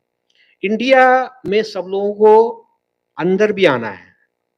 न्यूजीलैंड का 94% जो प्रोडक्शन है that they export. Where is the market? India, China, Brazil or this BRIC countries. What else? Every year the milk consumption is going down. USA is minus. The white milk consumption in US is degrowing. Europe also, it's very small, 1%, 1.2%. That also, is not growing that fast. And now I would say they might be under recession, and the consumption may go down and all this thing. So they are just targeting India to sell the product and all these things. So Indian dairy, they will blame that they are doing so much this thing. And we also have to introspect. Like we are saying that we are producing 231 million metric ton. Now tomorrow we'll have 428. I was discussing somewhere. I said we should have everything can be now simulated software. Why don't we simulate that from 231 to 235 in the same land, in the same water availability, with the same manpower more or less? How we are going to produce that? Where is the fodder? Where is the water? Where is the manpower? Where is that? What I don't know what have changed. Somebody was saying that last time, last presentation, that AI rate is 33% to 35%. I tell you very honestly, when I joined Amul Dairy as MD, there is a monthly meeting which is called PCM, where all the dairies MDs are there. That time Mr. Vyas was there as a Federation MD, and we used to discuss this point also. There was a session for this kind of animal husbandry, AI, tagging and all. That time also the data was same. I'm talking about 2003. So from 2003 to 2023, 20 years, the percentage rate of success of AI is same. It means we have some problem. And you are rightly saying that there is no data, there is no digitalization. What we are saying that we are covering only 35%. Out of the 35%, AI rate is 35% success. But every three AI, we are only one success. And how we cannot afford to do this thing. You have to also introspect where are we wrong. And if we are not able to do 1:1 or whatever Amit Vyas was saying, that is only because of technology of digitization and data management. Nothing will change. Nothing will change, and we will be blamed to have the unsustainable dairy production in the world. Okay. So mindset, I told you, mindset is there. Where people are going to blame India that okay, you are producing so much methane, this, blah blah blah. Another new alternatives are coming. Plant-based, vegan. So people, if they have to market this, they have to blame the existing what is happening today. They have to be. There is an anti-milk lobbying all across world, and I tell you, in India also, it is slowly, being created now. In India also. So that's why you'll say that a lot of plant-based, and we were fighting with whether they should write milk or not milk and all this thing. This will happen. We cannot avoid, and we should not ignore it all. But maybe that we cannot justify for a very long period. That we cannot say that we are very sustainable. We are using so much water, or conversion rate is very poor. AI is very poor. We cannot afford to do that for long. So when we talk about sustainability, I would say talk about social sustainability, economical sustainability, and environmental sustainability.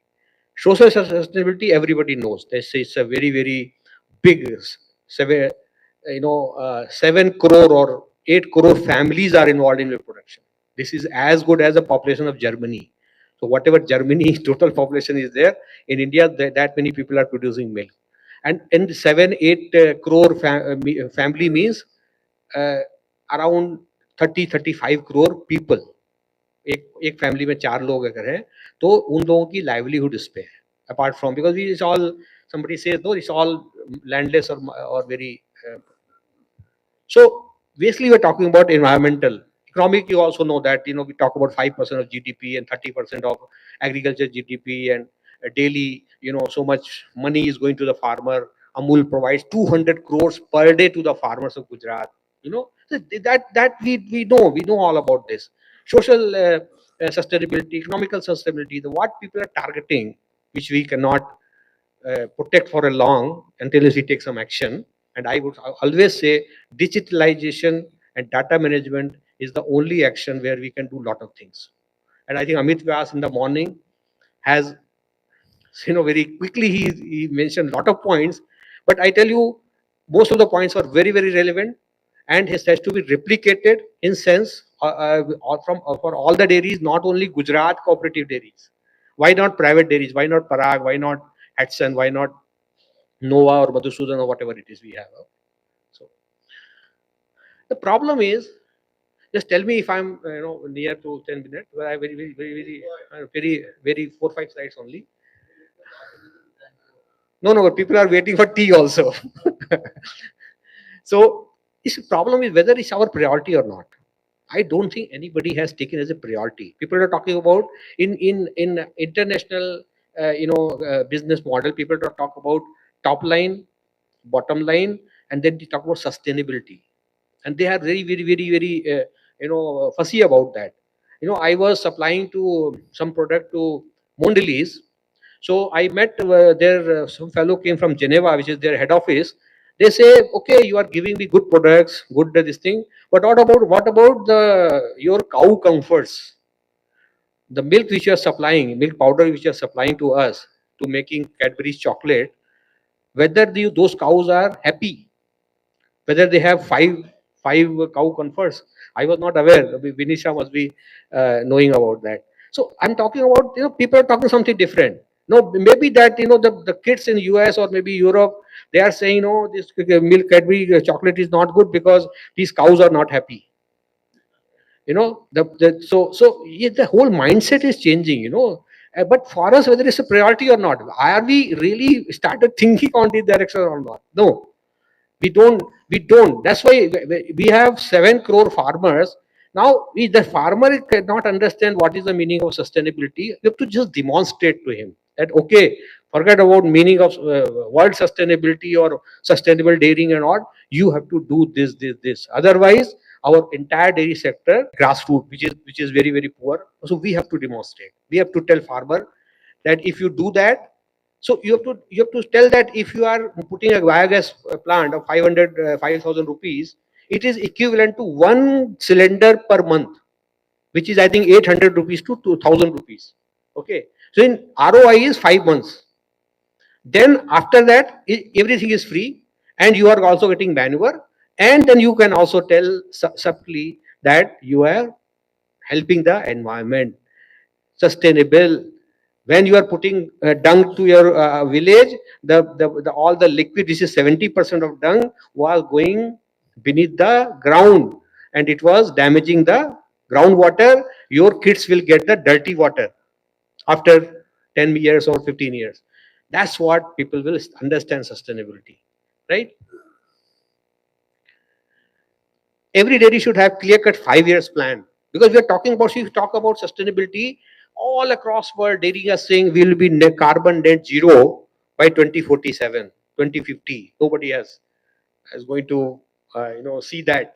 I would say 25 years, we'll be very, very old and we don't know. But people have made that plan that every 5 years they will do something, and by 2047 they will all carbon net zero, what you call it, whether Arla or Lactolase or all world class dairies, they are saying, no, but 25 साल में हम लोग हमारा पूरा circular sustainability होगा, सब कुछ हम वो कर लेंगे, कोई एनवायरनमेंट पे हमारा कोई बोझ नहीं होगा. तो क्या होगा पता नहीं, क्योंकि आप बहुत लंबी बात कर रहे हो, है ना. ये इतना लंबी बात कर दिया कि आप 20-47 में नहीं हो. आज क्या है बताओ. तो every dairy has 5 years plan. कि आज अगर मान ले पराग डेयरी है, हाँ मैं 2 मिनट और लूँ, अगर ये पराग डेयरी है तो ये 5 साल में क्या करने वाली है, कैसे हम करने वाले हैं. तो ये इम्पोर्टेंट है. These are the, I'm not going to much detail because this is what people are doing. When we do sustainability, we have to divide farm, production process, factories, and front end. That is what you call logistic and selling of all this thing. So basically, farm end, I would say, feed conversion, cattle feed, and all this thing, and biogas is very important. Plant may normally is energy, and how we can really benchmark and how we can digitalize our energy consumption, which is also very important. We don't know how many kgs of coal we have taken, or how much TR we have generated out, one unit of electricity, and all these things. So that is very important. We keep improving it. Packaging recycling, this is also very, very important. I think we are very poor on that front. At least you must be knowing that we don't give any attention to packaging. We just throw it. Even we have blue or green or this thing, but we are not that conscious. So we have to be very, very careful on that. You know, like a simple example, like when we supplying any product to the consumer, we must write on that packet how you are going to dispose it. You know, if when we have a box of curd, you have corrugated box, you have plastic cup, and you have aluminum foil. You have three packing material. Now how to dispose it off? So basically this kind of system has to come, otherwise we are going to have a lot of burdens on our this thing. I'm not going to more details. In water is, as Morning said, we have to do is reduce, recycle, recharge, and reuse. This is very, very important in a plant. This thing. This also has to be, because in India we don't value water because we don't pay for that. If you charge water 1 paisa a liter, you will say the consumption will go down because we don't pay for that. We just keep on taking from that. It's not there in the UK. If you take any water from the ground, you have to pay for that. That's why we don't realize.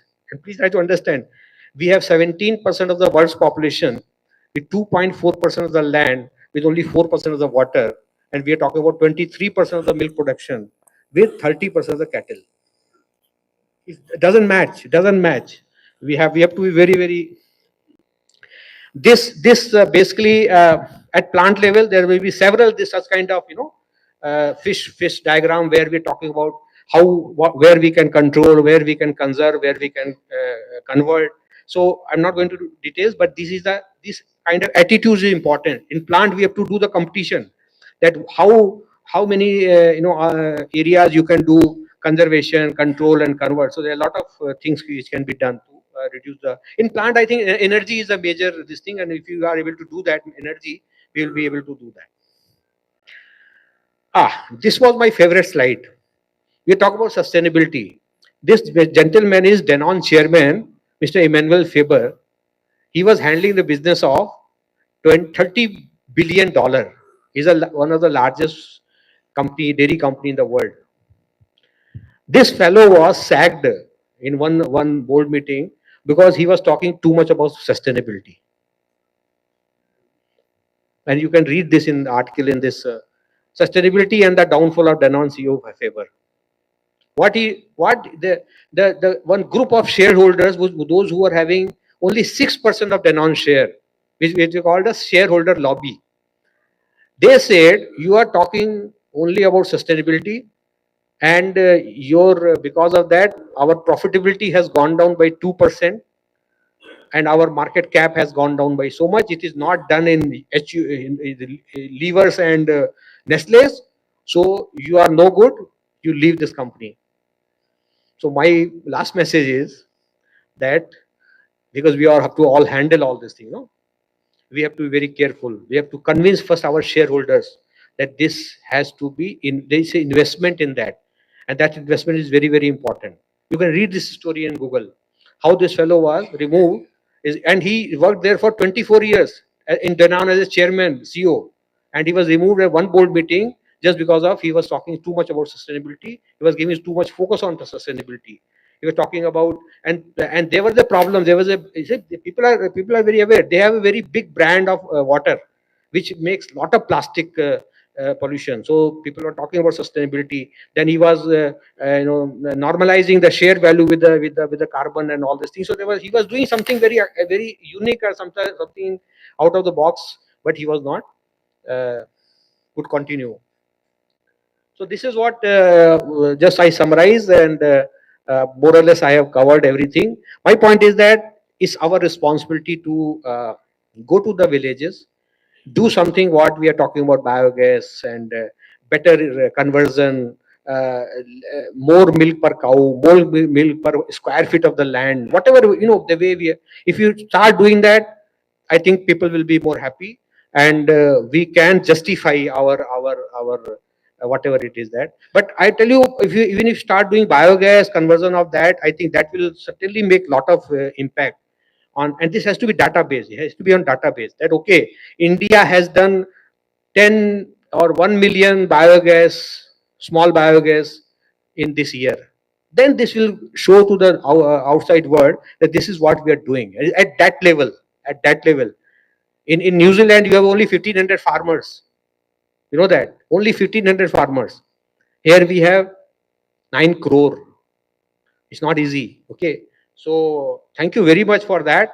I think if we all put together, we do the efforts, we will be able to really make our industry proud without having the blame of that we are not sustainable and all. Thank you very much. Thank you, Rahulji. It was a wonderful presentation and making people to understand what are the effects of sustainability. I don't wish any CEO or any MD to lose a job in India because of the sustainability. But anyway, we have to be cognizant of that. Well, we are really running against the clock, but I have no choice because this is a rare opportunity you students should have got. So we have to be a little liberal. Mr. Chairman, I hope. Now we have got last two speakers. Ashwini Joshi from KK Cans. You know, when India started really progressing in dairy industry, means milk production, processing, packaging, transportation, who had done this? Definitely Dr. Kurian, National Dairy Development, they were at the spearhead. Dr. Kurian said, we want to manufacture all the equipment in India, starting from cans. So here is a man representing a company who is manufacturing cans after Alfa Laval. Alfa Laval was the only company, KK Cans was second. And they started initially with aluminum cans. There used to be some defects in the cans. As an engineer from NDDB, I used to go to Jalgaon to their factory to ask them to make some modifications. Today, they are one of the leading can manufacturers in India. Not only aluminum, aluminum has gone back now, they have gone to the stainless steel cans. They are into bulk milk coolers and whatnot. Please go ahead.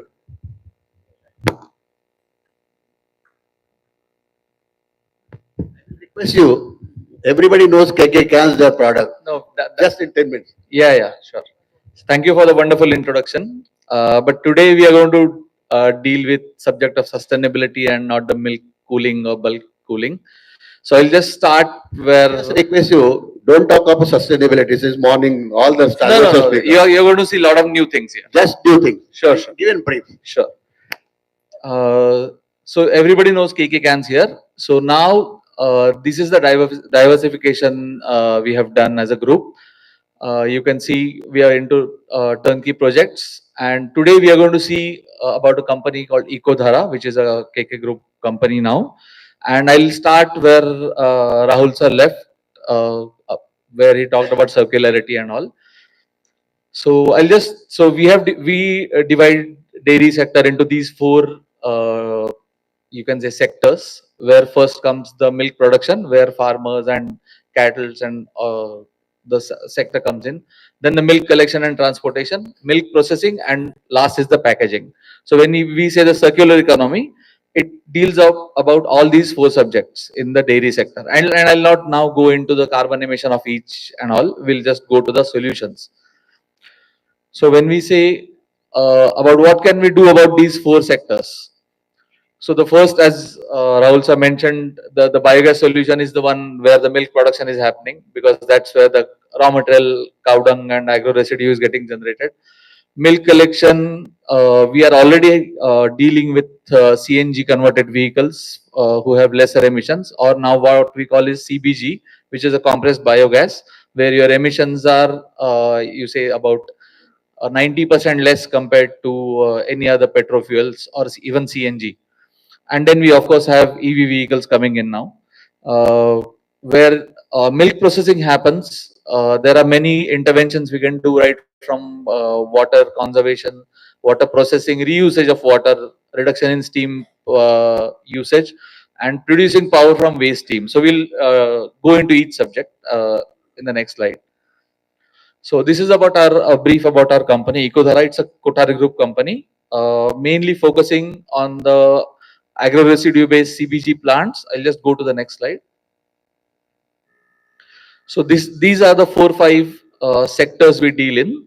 So first is compressed biogas. So everybody now knows biogas plants, and everybody is slowly will hear about CBG also. So CBG is nothing but an industrial scale of a small biogas plant.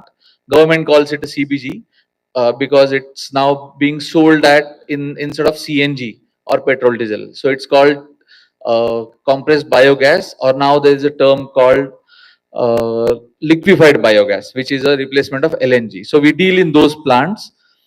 Then we do the wastewater treatment. You can see the representative image here. So we have got a technology type with a US company called Labrimix, which is excellent remedy for all pains of water treatment in dairy sector. We'll see some of the photos as we proceed. Then we come to the waste steam to power. So there is a lot of waste steam happening in all the milk processing plants.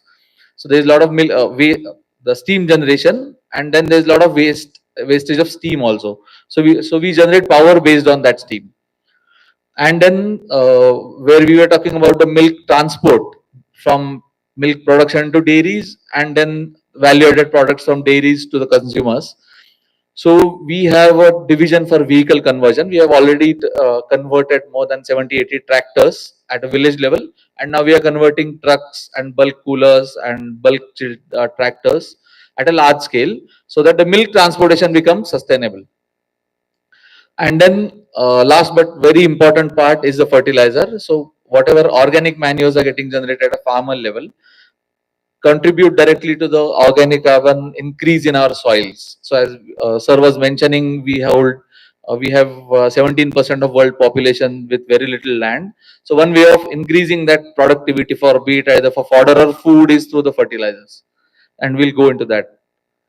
So I'll not go into the technicalities of the CBG plant, but we give fully integrated CBG solution. So right from your feed generation or feed sourcing to the fertilizer production to the sale of CBG.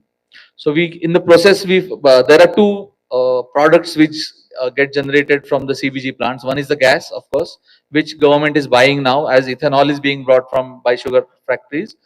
Government is buying the CBG now directly from the developers. So we help our customers do that. NDDB is also now coming up with 2 CBG plants. They have also already installed one in Banaskata, and 2 tenders are out, and they'll be expanding across. Just now they have started with Gujarat. They'll be expanding across country now, and they'll put up their own CBG plants. I think it's funded by Maruti. So Maruti is going to buy the CNG or CBG generated from those plants and run their vehicles. So this is an excellent initiative by government in promoting indigenous fuel, which replaces our foreign currency exchange, as well as help us conserve energy and become carbon neutral. So it is a part of government vision overall, where ethanol is being blended in petrol, CBG is going to be blended in CNG, or next step of CBG is hydrogen, because CBG is a raw material for hydrogen economy going forward. So in a company, we have worked on about 7-8 patents. So many of the processes we have in CBG plants are patented, and we are working on many more innovations. So these are few of the patents I have listed here. I'm in this sector for last 20 years in biogas as such. So I have worked on many feeds. You name the feed, and we have worked on that at some scale. So this is about the fertilizer I was mentioning. So this is an excellent opportunity. As we say, we are stopping our rupee drain or dollar drain for exchange of or for buying of petroleum products. Same is happening for the fertilizers. India's fertilizer subsidy bill is about 2 to 3 lakh crore rupees, because we are importing expensive fertilizers from outside and because we cannot increase fertilizer rates for farmers, we have to give subsidy to keep them in control.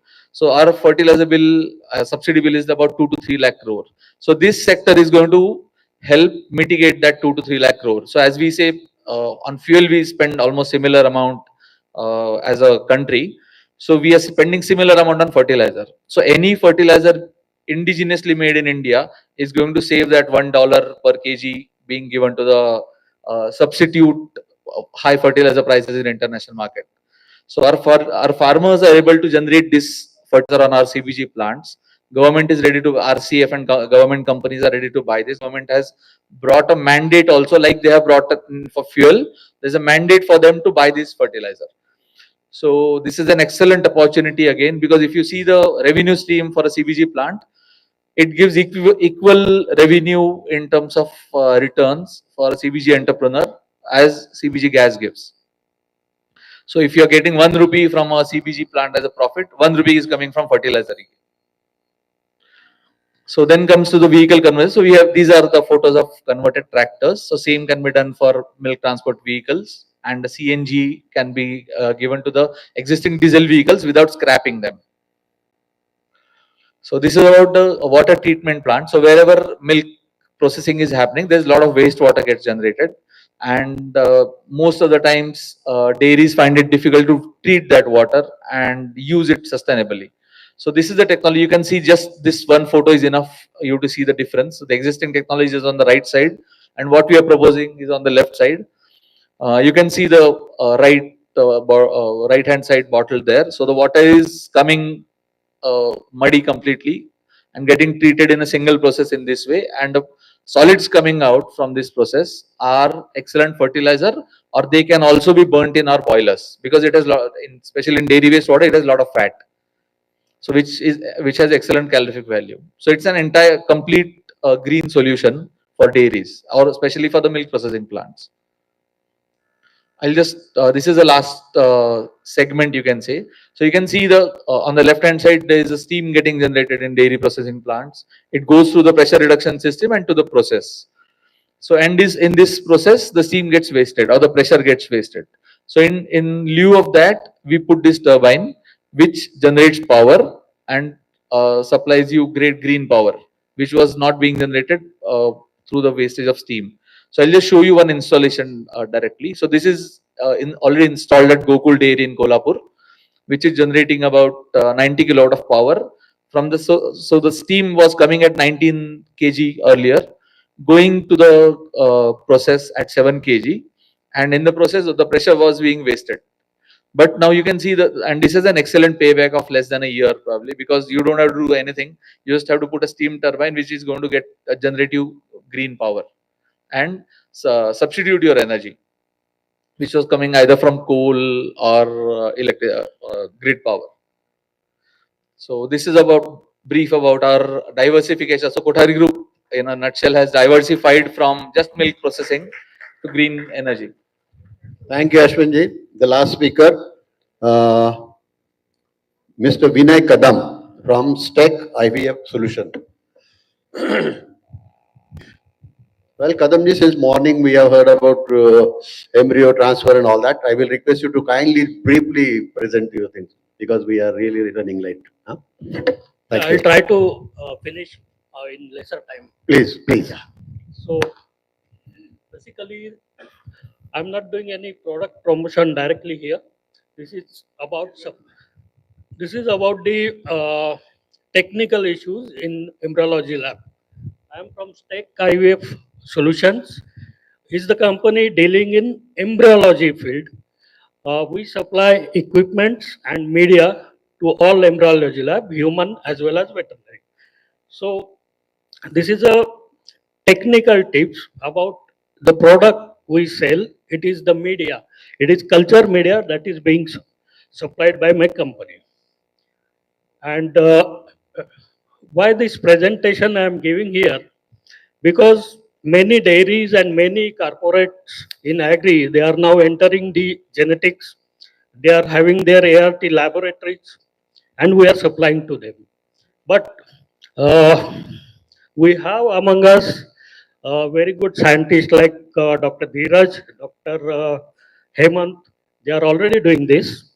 So, but the newcomers, they will need certain tips to how to utilize media, because if the production of the embryos comes down, the first thing is blamed is the media and other setups. So I'll just go quickly. So this is the agenda. Introduction I have already done. I'll move first. So any media that is used in the ART technique has gone through a lots of tests. There is no media which is bad or which is giving bad results. Every media has its own standards. They undergo formulation, QC, clinical documentation, and they have a instruction for use. And everybody knows that many of these parameters, many other parameters that may affect the performance of the media. So, however, it is very clear that laboratory procedures, equipments, level of expertise is the variance among the various labs. So, what factors that may affect the performance of media different in different laboratories? It could be the handling, medium equilibration procedures, awareness of monitoring pH and CO2, that is the culture conditions, complete temperature control, or in all procedures, large versus mini incubators, they are more technical things. I won't go into that. So generally media handling, they think media handling is just following the protocol, how the media is handled when it comes to your hand or your workstation. But it's not like that. There are many things involved. The handling process starts from the selection of a media, then ordering it, receiving it, storing it because it's a cold storage product. And then comes the protocol of the method. And after that, there has to be a documentation. So what is selection? Selection has to be done based on your particular application, not because everybody else is using it. Selection, while selecting, you have to see that what's in it for me, what's in it for my lab, and what is the pack size, what is your pack size. Next is ordering. For ordering also you have to pay attention to smaller details like catalog number, applications, then the cold chain, which is more important in case of media, and then shelf life of the media. After receiving also, you have to check for physical damage, you have to check whether the cold chain is broken or not, and then otherwise there will be a game of responsibilities. At the storage also, you have to check the physical properties and cold chain. You have to take yourself the responsibility of storing it and keeping a good responsibility inventory of this, and you have to document everything. Then comes your laboratory procedures. You have to follow the specific protocols given by specific media manufacturers, and then documentation. This is the most important step which you do after you handle the media. This will help you increase your results in your next experiment. So documentation is the most important step in the handling of tissue culture media. And then there are medium equilibration stages. This is also supplied with the IFU of any company media. You have to follow that. pH, CO2 you have to measure because they are the important factor while growing the embryos inside the lab. Then there has to be complete temperature control in all the procedures throughout the lab. You can measure the temperature, keep a log of it. That is the basic criteria. And then air quality and aseptic processing. These are finer details. I will just skip that because everybody here is aware of the contamination and everything. So there are few guidelines given in the WHO manual, how you organize your table. So this thing basically will help you optimize the result of the media. So that is all with me, and I'm contactable at Stake IVF. Thank you. Thank you.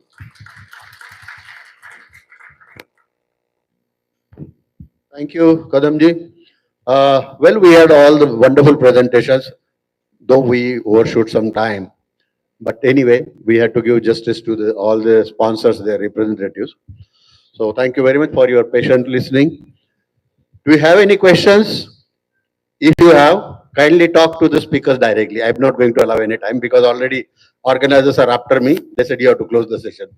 So thank you for the patient listening. I will request my learned co-chairman to sum it up in a minute and my rapporteur, Mr. Vinit. Thank you all. The biggest challenge of dairy today, because I am from the plant side and the operations, I can't assure the quality of the milk when it comes to the factory. So there are 34, 35 tests we are supposed to do, and we are spending 1 rupee 50 paisa per liter just to test. So whatever presentations we have seen, they are all to prevent or to measure the quality or the control the quality. But what is happening on the back end, that is most important. And sustainable dairy farming for me is clean milk and bacteria controlled milk. That should come out of all this. Probably one technology which I have come across, which has not been discussed here, is a acoustic pulse wave treatment for mastitis. So this is already developed in Israel and being used across the world now, in USA also. So everybody knows if they are giving antibiotic to the animal, the milk, they can use that milk at least for 4 to 7 days. So that can be prevented and no antibiotics are required. So this is one thing. And when we have a clean production, a lot of technological aspects have been discussed. So particularly when you cool the milk, you have a UST quality milk you will get with alcohol as number what we need. So a lot of things are happening, no doubt. But ultimately, when I go to my doctor with my granddaughter, doctor says, don't give milk to your daughter. And that is not a good sign of dairy.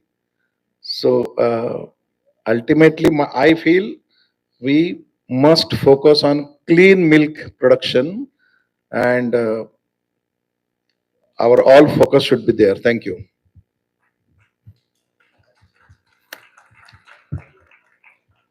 Thank you, sir.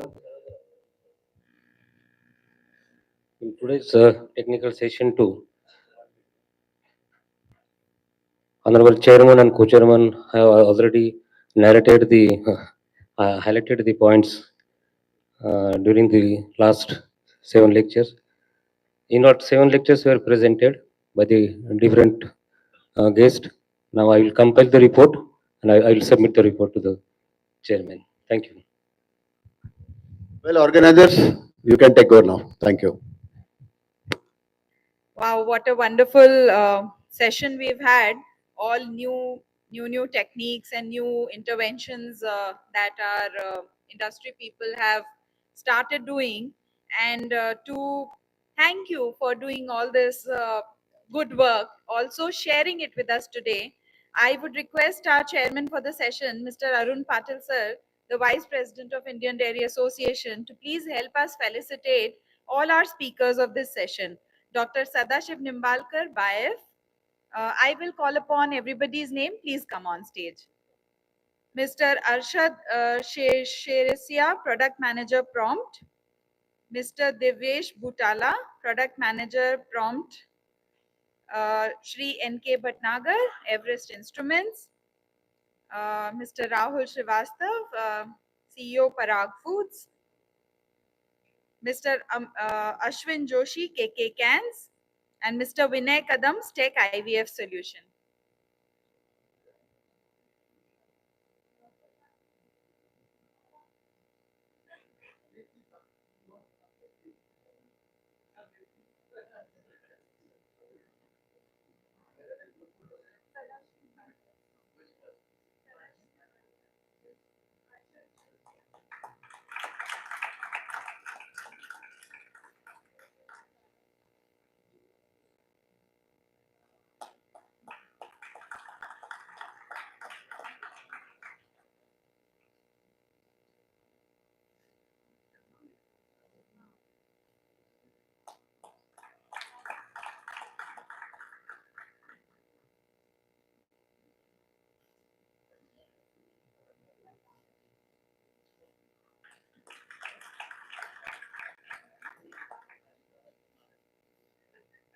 ऐसा बताया गया है कि ताली की आवाजें जो है थोड़ी और लाउड चाहिए।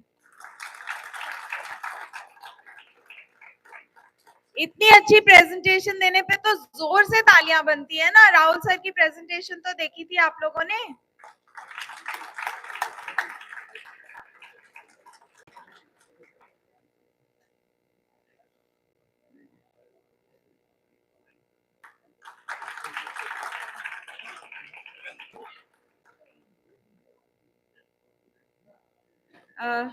Thank you gentleman.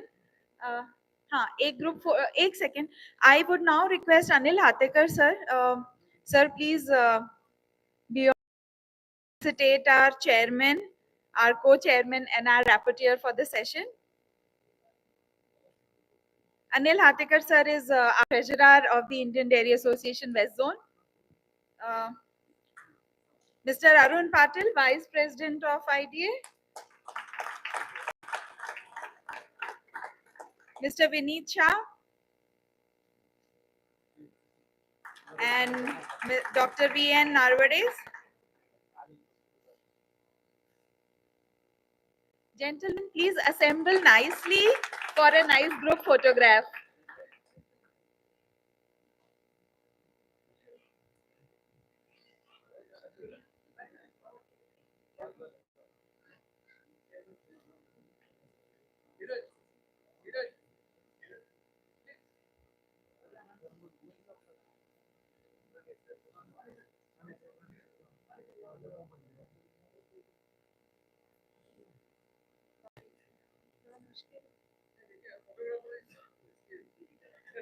I will have to go there.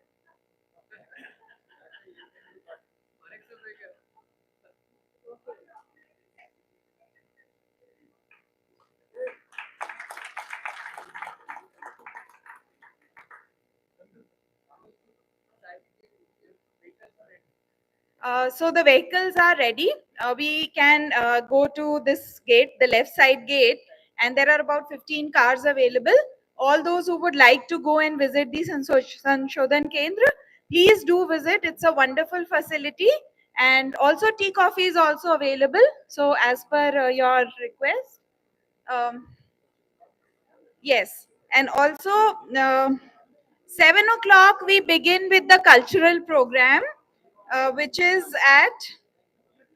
here only in this hall. The cultural program will be in this hall itself and begins at 7 o'clock. And after that, we have dinner starting 8 o'clock.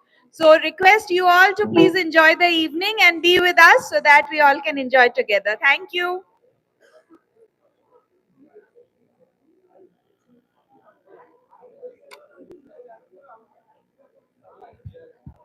पुढून डाव्या बाजूच्या गेटने आपण गेल्यानंतर एक 15-20 vehicle आपण उभ्या केलेले आहेत, 20 कार्स आहेत. हो, त्या आपण प्रत्येक गाडीतून आपण जेवढ्या गाडीची क्षमता आहे त्यातून आपण संशोधन केंद्रात यायचं आहे ज्यांना इच्छुक आहेत बघायच्यासाठी. बाहेर डाव्या हाताच्या गेट मधनं एक एक गाडी निघणार आहे.